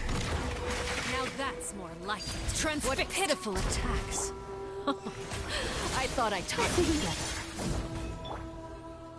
Oh, wait. With these rising flames. What over here? I thought I taught you better. With the fall of darkness, destruction shall rise. May I present? Have a taste of purgatory.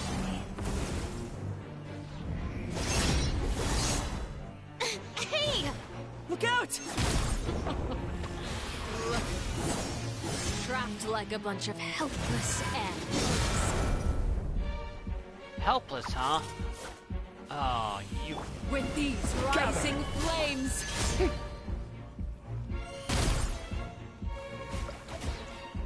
Watch out for Father's movements!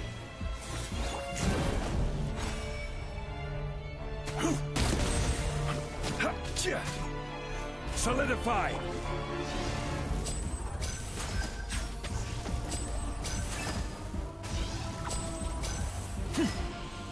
With these rising Hang in there. flames.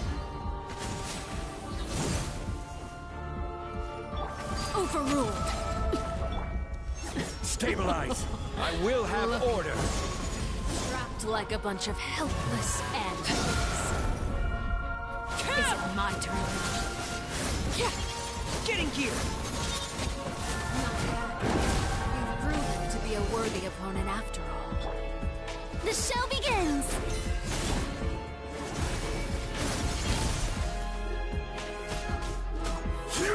Here we go.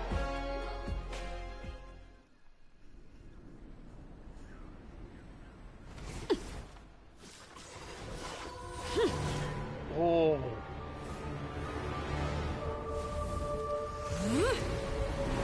Oh.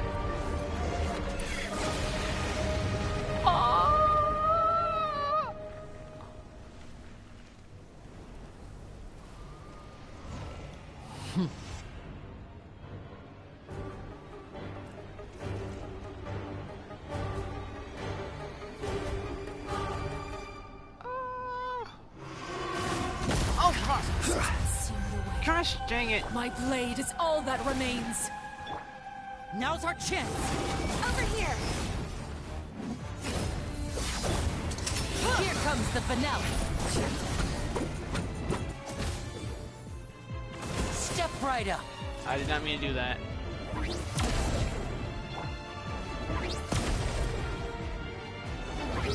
Watch out for Father's movements! Look out!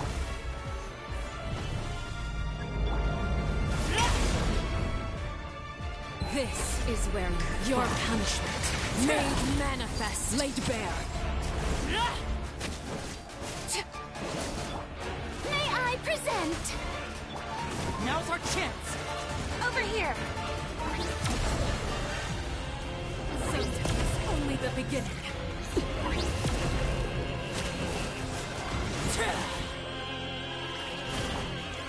Right!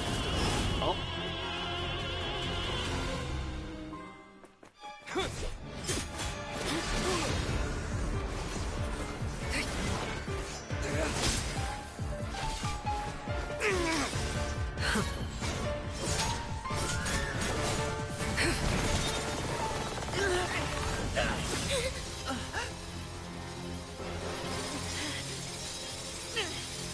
You should know better than to crowd in one place.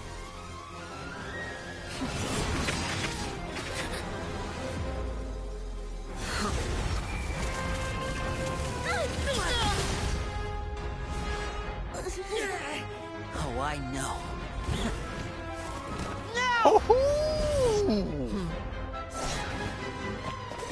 I'm sorry, Father!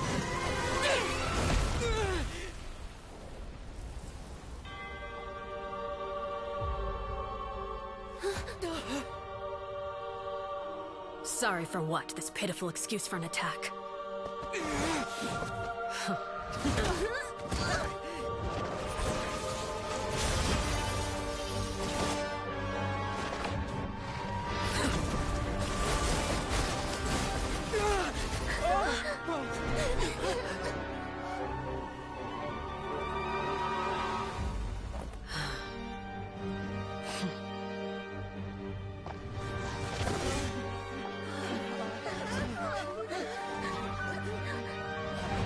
Father, no!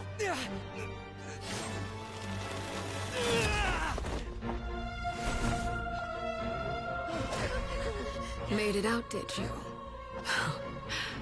You're stronger than I expected.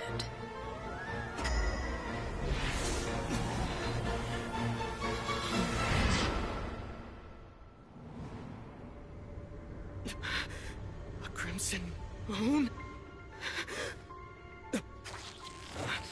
I can't move.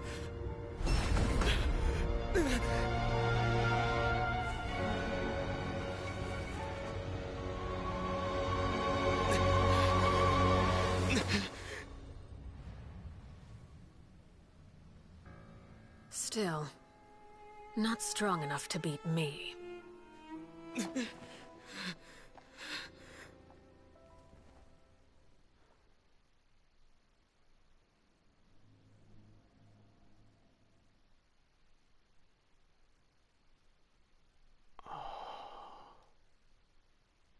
That...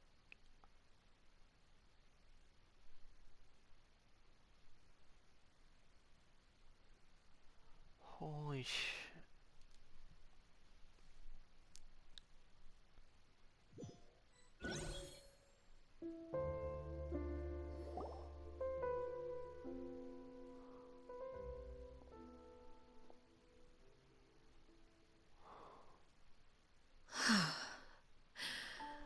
I believe we can end things here. It's not often that we get to enjoy the company of guests, after all. We wouldn't want things to get too out of hand.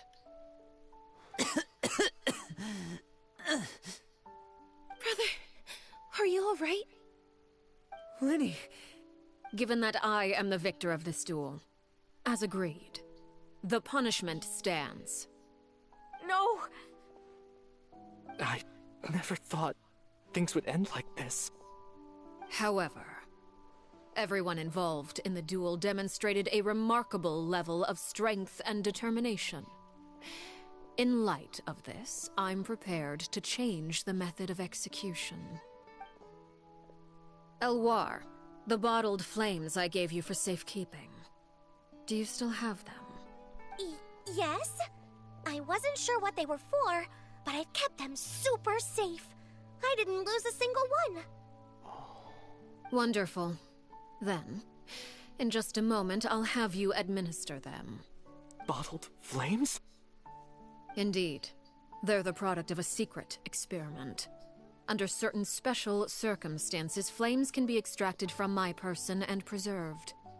Once ingested, searing pain will spread across every inch of your body. No harm will come to you physically, but your memories will be burned away. If you can withstand the pain, when you awake, you'll have forgotten everything you know about the House of the Hearth, and will be expelled from the organization. In other words, administering this concoction will kill the version of you that grew up in the house, and give you a new identity.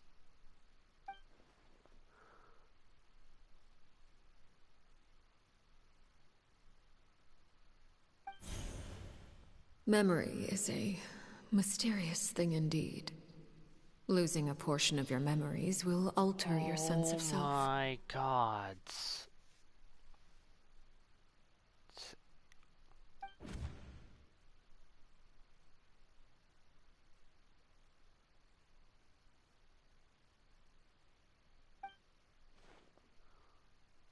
So, you're just letting us go, Father?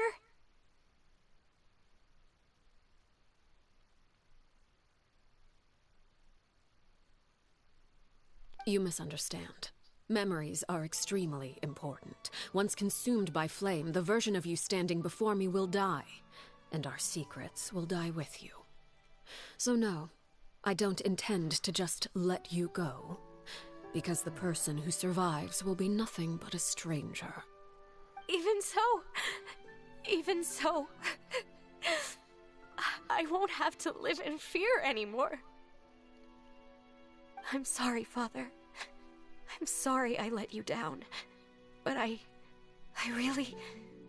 Don't cry, Filial. You haven't left the house yet, so there are still rules to be followed, yes? Remember what I taught you. Anger makes you impulsive, sorrow causes you to waver. Don't let yourself be controlled by your emotions. Of course. I'll remember. Dry your tears, and go pursue the life you really want. Yes, Father. Chaplot, Foltz, Elwar, take them back to Poisson. And bring Linny and the others as well. I prepared 3 extra vials of bottled flames. As for whether to take them, the choice is yours. Goodbye, children. The next time we meet, I will no longer be your father. Thank you for all you've done for the house. I hope you have bright futures ahead of you.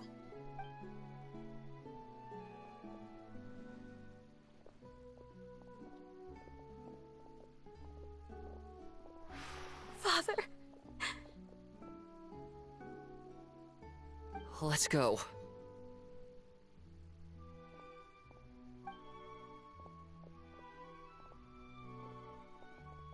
Here, grab my arm, Linny. I'll help you walk back. Thank you.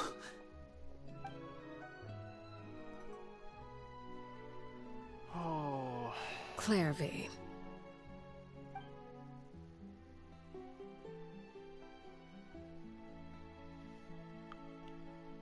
Holy crap. Can we talk now? I've been waiting for a super long time. I genuinely have no words right now. You really are Perry, aren't you? I haven't seen you in so long. How come you're all grown up? Wait, did I somehow travel to the future on accident? Or am I dreaming? What a long dream. I kind of figured that, Rem. Neither. You died, Clairvy. That's what happened. You could have at least sugarcoated it a little. Look, she's that speechless. She's been lied to enough, Paimon. Oh. Okay then. Huh? That's it? You accepted it just like that? Yep. If that's what Perry says happened, then I believe her. Perry wouldn't lie to me. Plus, I don't really need to know why I'm like this. I'm more curious about what happens in the future. If you're a harbinger now, Perry, that means Mother is gone, isn't she? Can you tell me about it? I want to know what happened to her. And to me. You never stopped trying to defy fate. At first, no one believed you. You could only vent your frustrations to the moon. In fact, you often sought comfort in the night sky. You wanted to see the aurora, so one night we promised each other we would go to Snezhnaya to see it together. Later on, you tried to run away, but you were brought back each time. Mother spared your life, but it wasn't out of kindness. Instead, she decided to make an example of you by slowly torturing you over time. That way, the other children would know what happens to traitors. Still, you never gave up. Mother hoped that through ruthless duel after ruthless duel, she would be able to crown an ultimate victor among the children she raised. But you called on everyone to unite, to fight to a draw in order to reduce casualties. Your efforts may have only delayed the inevitable, but still. You gave them hope. You tried everything you could think of, but every attempt ended in failure. Still, you never turned your sword on Crucibina, and you never turned it on me. On that gloomy day, you told me, "For the last 16 years of my life, I've done everything I can to fight for freedom. But now, I realize that the only freedom I truly possess is the freedom to choose to die." I never imagined I would say something like that. I must have been feeling really worn down. But somehow, I still think I understand. According to Mother's plan, only one of us was going to make it until the end. And I always hoped that person would be you. If I could do it all over again, I still don't think I would make a different choice. Even when I first met you, I knew you'd be able to do what I couldn't. Is that so? Even now, I'm not sure I truly understand what kind of freedom you were trying to pursue. But as the head of the House of the Hearth, and as the children's father, I've tried to give them the most basic of freedoms. The freedom to choose their own fate. It's something I discussed with the Eudex of Fontaine. The children who want to leave the house will have their memories wiped clean of all secrets pertaining to the organization. In return, they will be allowed to live a normal life in Fontaine without being prosecuted for their past. Of course, I won't simply hand freedom to them on a silver platter. They have to fight for it and prove themselves worthy of it. Only freedom that is earned has true value. That's more than enough. That's exactly the kind of life I was fighting for. You know, Perry, I think you're a pretty amazing king, and a really great father, too.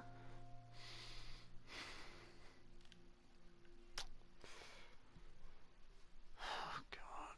I'm really happy that you're the one who took over the house. I guess I do have one regret, though. I still haven't seen the outside world. Well, it just so happens that our dear guests over here have been to many nations and traveled to countless places. Perhaps they would be willing to tell you what the outside world is like. Really? Gladly. Of course! We've traveled all over the place. We've got so many stories, we could probably talk your ears off for 3 days straight!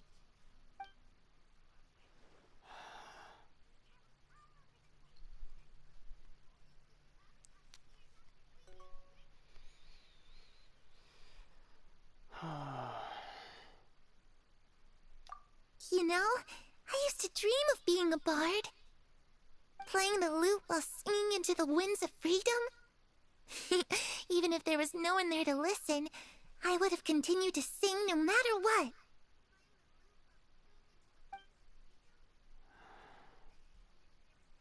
I figured it was only fitting to start with Land of Freedom.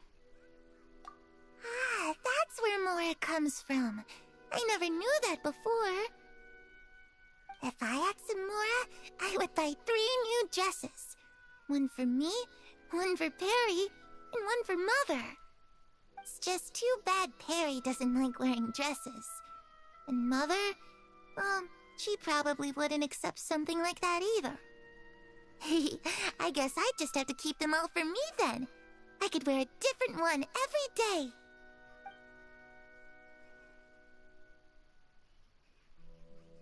Those yokai you mentioned, what do they look like? I once saw a drawing of this one guy with horns on his head and a super scary face. Are there any yokai like that?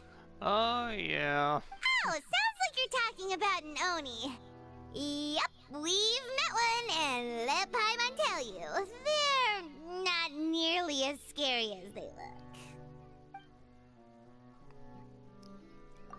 I was always too afraid to skip Mother's fighting lessons. But at the academia, I bet you could do all sorts of secret things in class. Things that have nothing to do with studying. I'm just kidding. Being able to study whatever you want without having to fear for your life actually sounds pretty great.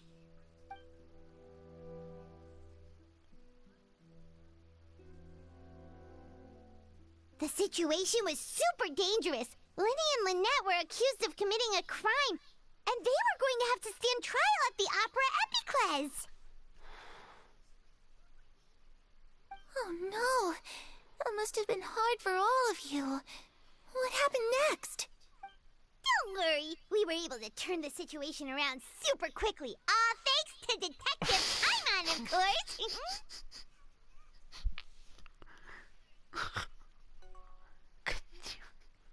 I can't be sad looking at that. God damn it.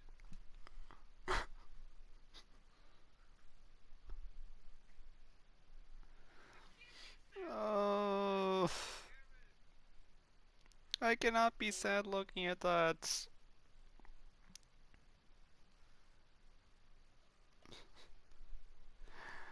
Oh. Okay. For context, Leo, that's what she wears when she's in detective mode. Ever since we got into Fontaine.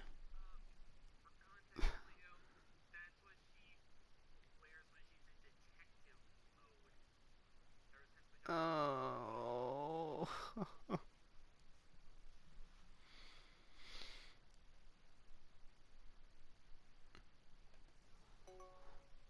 Oh, one sec. Oh gosh.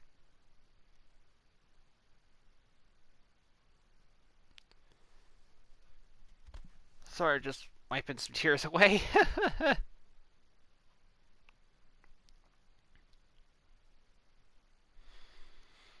Oh.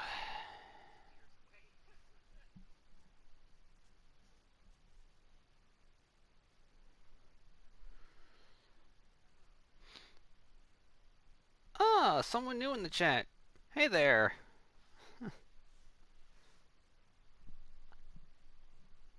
I noticed you at first because there's no name.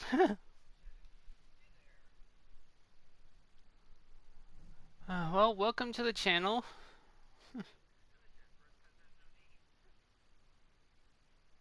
How'd you do that? Come on, tell me. Back to the tears. Okay, so it was like this. After the failed magic show, we rushed to the scene and...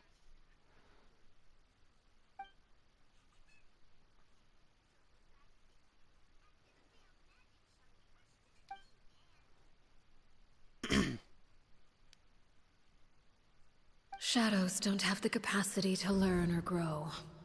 Any new information they encounter is quickly forgotten over time.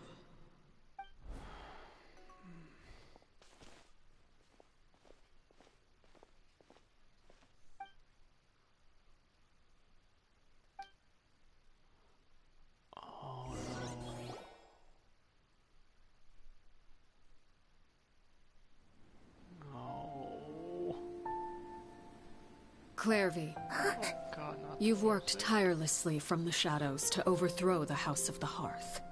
Now, by my authority as the Knave, I shall announce how this matter ends. You are hereby expelled from the House of the Hearth. You are no longer tied to this place, nor are you bound by its rules.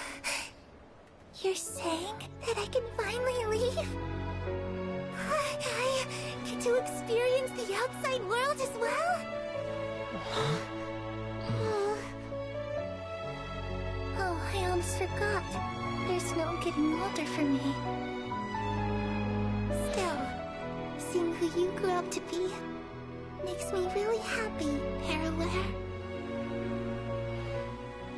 Take care of yourself. Goodbye. May we meet again someday.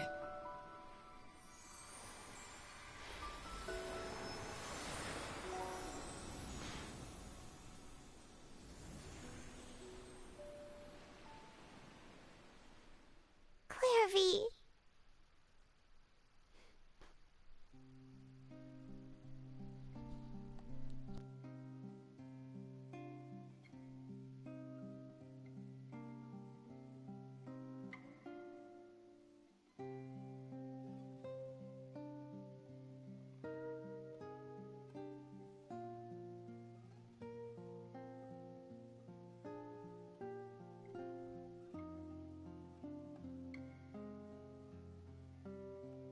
She left so soon. Paimon didn't even get to finish her story.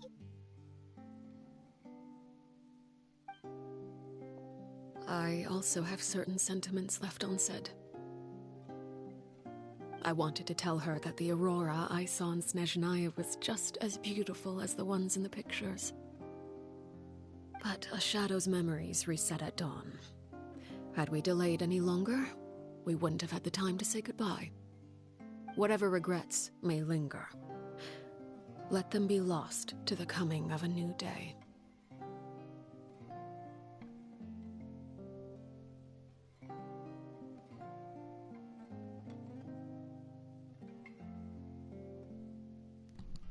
God damn it, Fontaine. Why must you make me cry with every freaking quest? Father? It's Linny! Hey, Linny!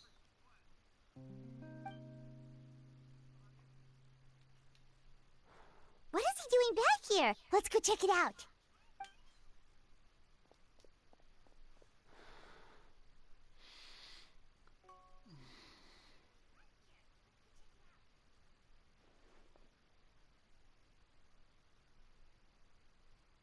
Father, the bottled flames have been administered. Filial and the others have left the house. And you? What have you decided?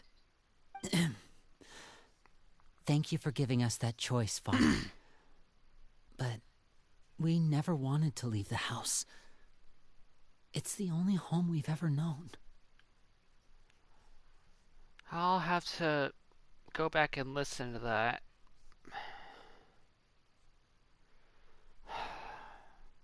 Lynette and Fremine feel the same way.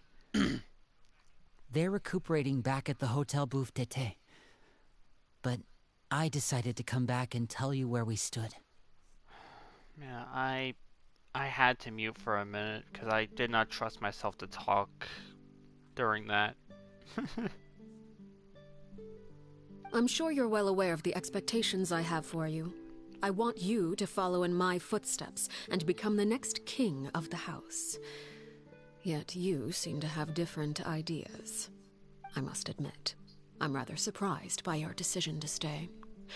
There's nothing wrong with choosing to live a quiet life. Leading this organization is a heavy responsibility, one not so easily carried by someone forced onto the throne. I just never understood what you saw in me. What made you believe I was deserving of that throne?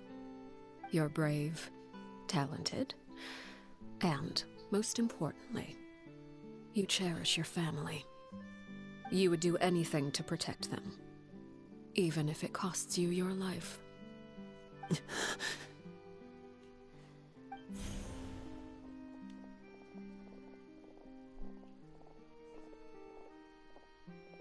Speaking up back there was so brave of you, Linny. It's all thanks to you that we were able to convince Father to back down. You're a hero, Linny. Hero? Father is the real hero. Had Father gone all out during the duel, there's no way I would have walked away with my life. She must have had it all planned from the beginning, from the very moment she suggested a duel. I'm not deserving of that title. I'm not strong enough or smart enough. You're wrong. In my opinion, all you need to be deserving of the throne is conviction and the necessary strength to act on it. We may have different ideas of what it means to be a family, but you can hardly be said to lack conviction. What you truly lack is strength. For someone of your talent, though, that's something that will come with time. Even without that strength, you still chose to face me in a duel, even though the odds were stacked against you. That capacity to honor your convictions is what I truly see in you. Father. No one knows what the future holds, what tragedy or triumph may be in store. Being at the head of this organization requires the strength of will to face whatever comes. Caution will only hold you back. If reaching a certain standard were required to go after what you want, I would never have succeeded in killing my predecessor. Back then, there was still a considerable gap between our abilities.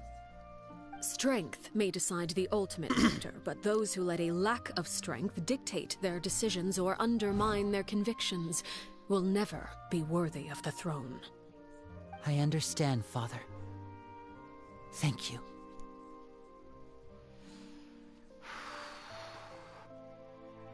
Children must grow up to surpass their parents.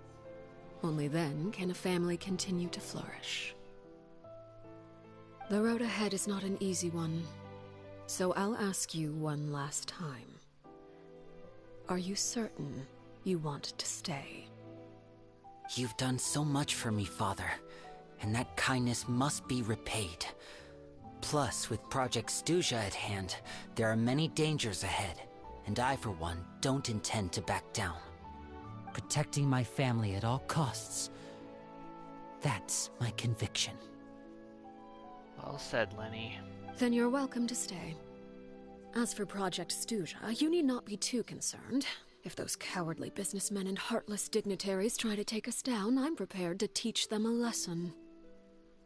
Having members who longed for the light was our organization's last weakness.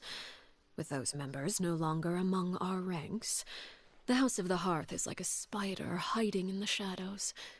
We need only wait for our prey to come to us.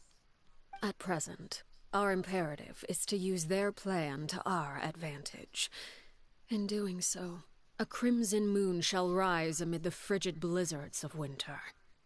No demonstration of loyalty shall go unrewarded, and no sacrifice shall be in vain. As for the two of you, whether we meet again as friend or foe, I'll remember the camaraderie we shared in this moment. No matter how arduous the journey ahead, I hope we both reach our desired destination.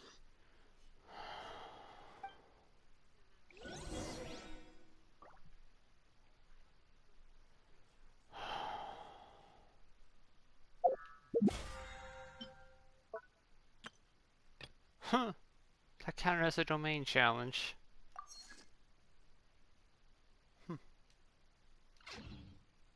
Osmanthus wine.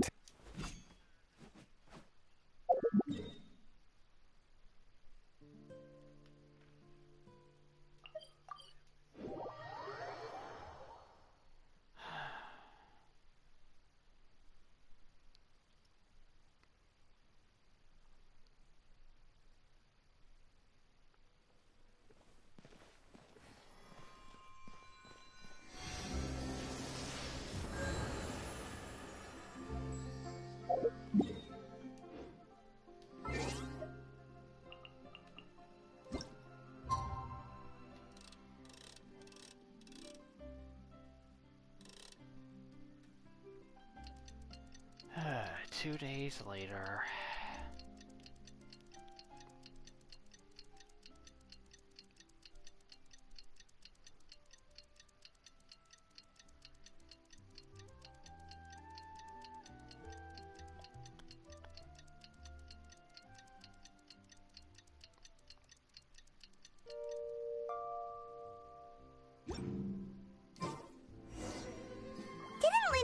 Lynette and Fremine were recovering at the Hotel Bouffe d'été? Oh, Paimon wonders how they're doing. Maybe we should go check on them.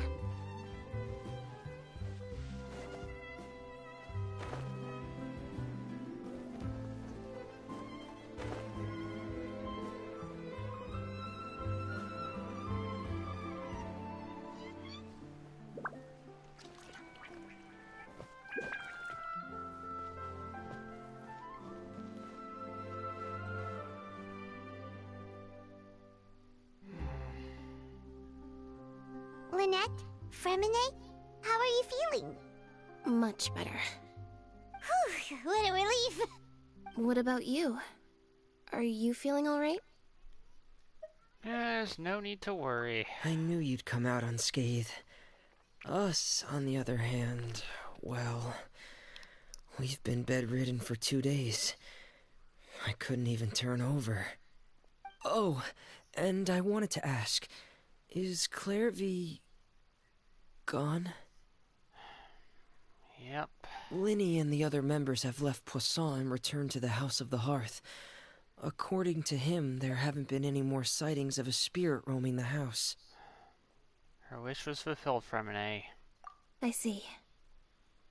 I'm glad. Father came to check up on us 2 days ago and told us about what happened with Crucibina and Clairvy. Actually, I've met Crucibina before. Wait, what? You've met the former Knave? Crucibina died a year after Clairvy. It was during the year between their deaths that I joined the House of the Hearth. Crucibina had an extremely cruel and radical way of doing things. While she was alive, the atmosphere in the house was suffocating. When I joined, though, the experiment she valued so much had already come to an end, and all the people involved, dead and injured alike, were gone. Crucibina never talked about the past with us newcomers. A couple of months after I joined, Father killed Crucibina and burned all her files.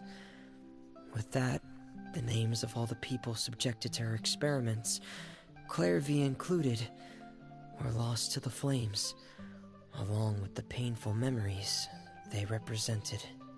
Father took in Lenny and me a couple months after that, but she never mentioned anything about Crucibina or Clairvy. It really seems like something she was planning to keep to herself.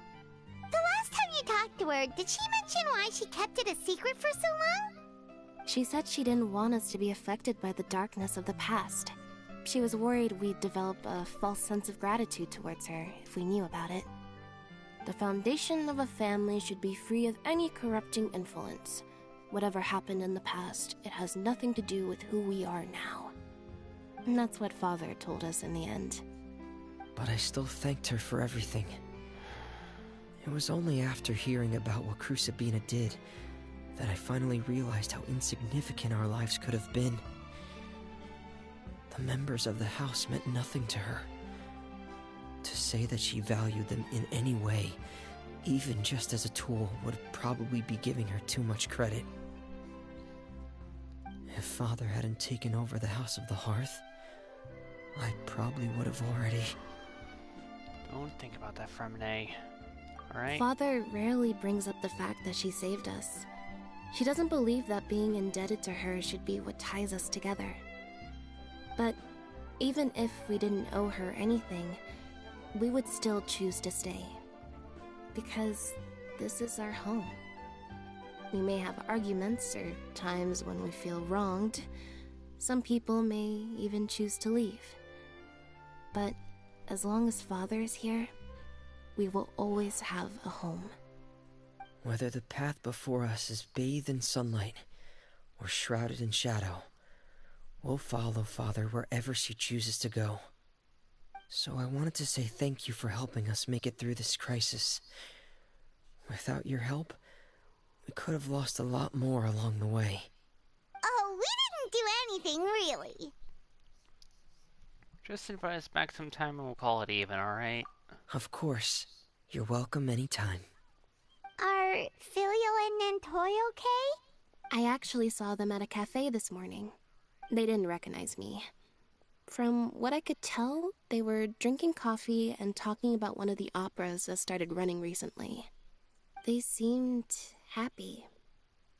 If I had to take a guess, I would say they finally found the kind of life they always wished for.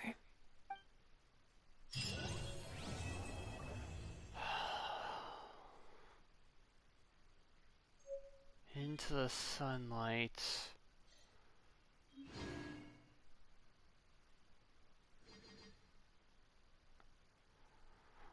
Osmanthus wine tastes the same as I remember.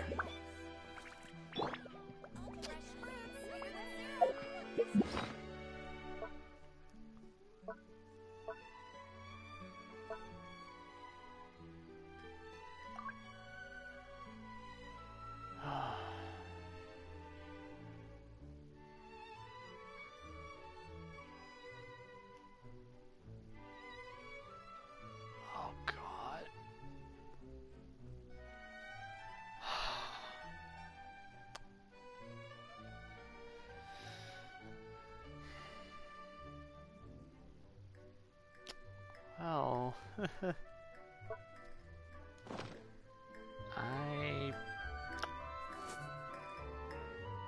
I love the story quest.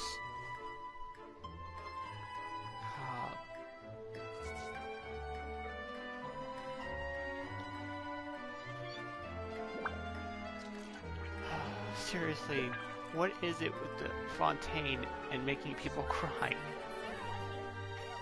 And I haven't even done the flipping Archon quest yet. That's gonna be fun.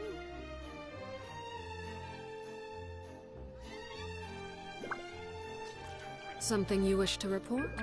Go on. You have my undivided attention. Oh.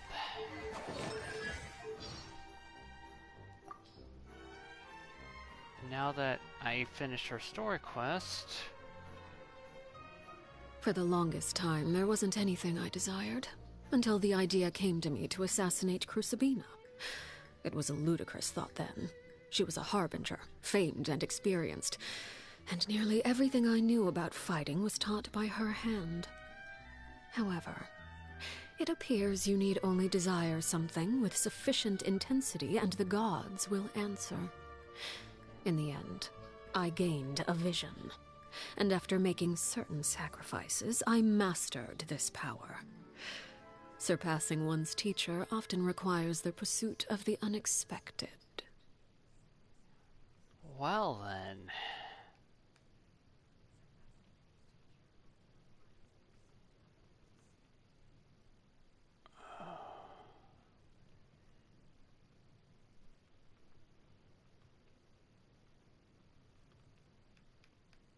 No one has the power to choose where they come from. But we all have the right to fight for the life we want. In this sense, the world is both unfair and just in equal measure. I don't take in children out of a desire for recompense. In fact, should they so wish, the children are free to leave and pursue a life outside my organization. So long as they're willing to pay the price. Oh my gosh. I'll read her story thing later.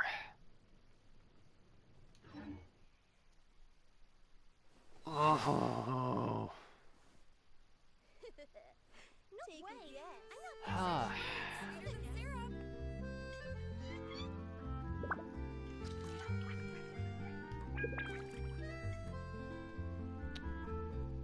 Yeah, because I need a little bit of time to gather my thoughts.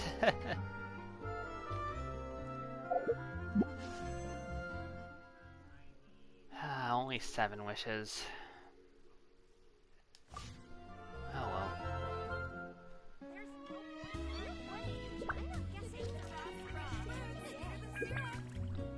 I'll go fight her boss later, but...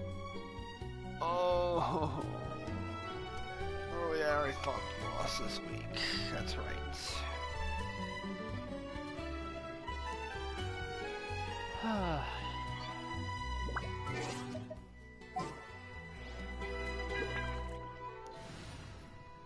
Well, I hope you all enjoyed that. Clee can help. That emotional roller coaster. God. Every bit of that, just so well done.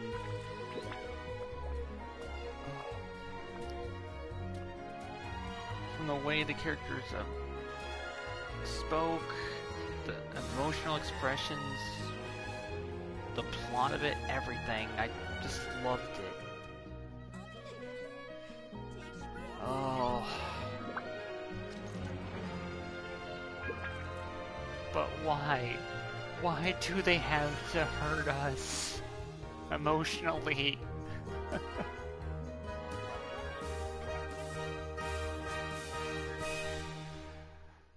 Oh.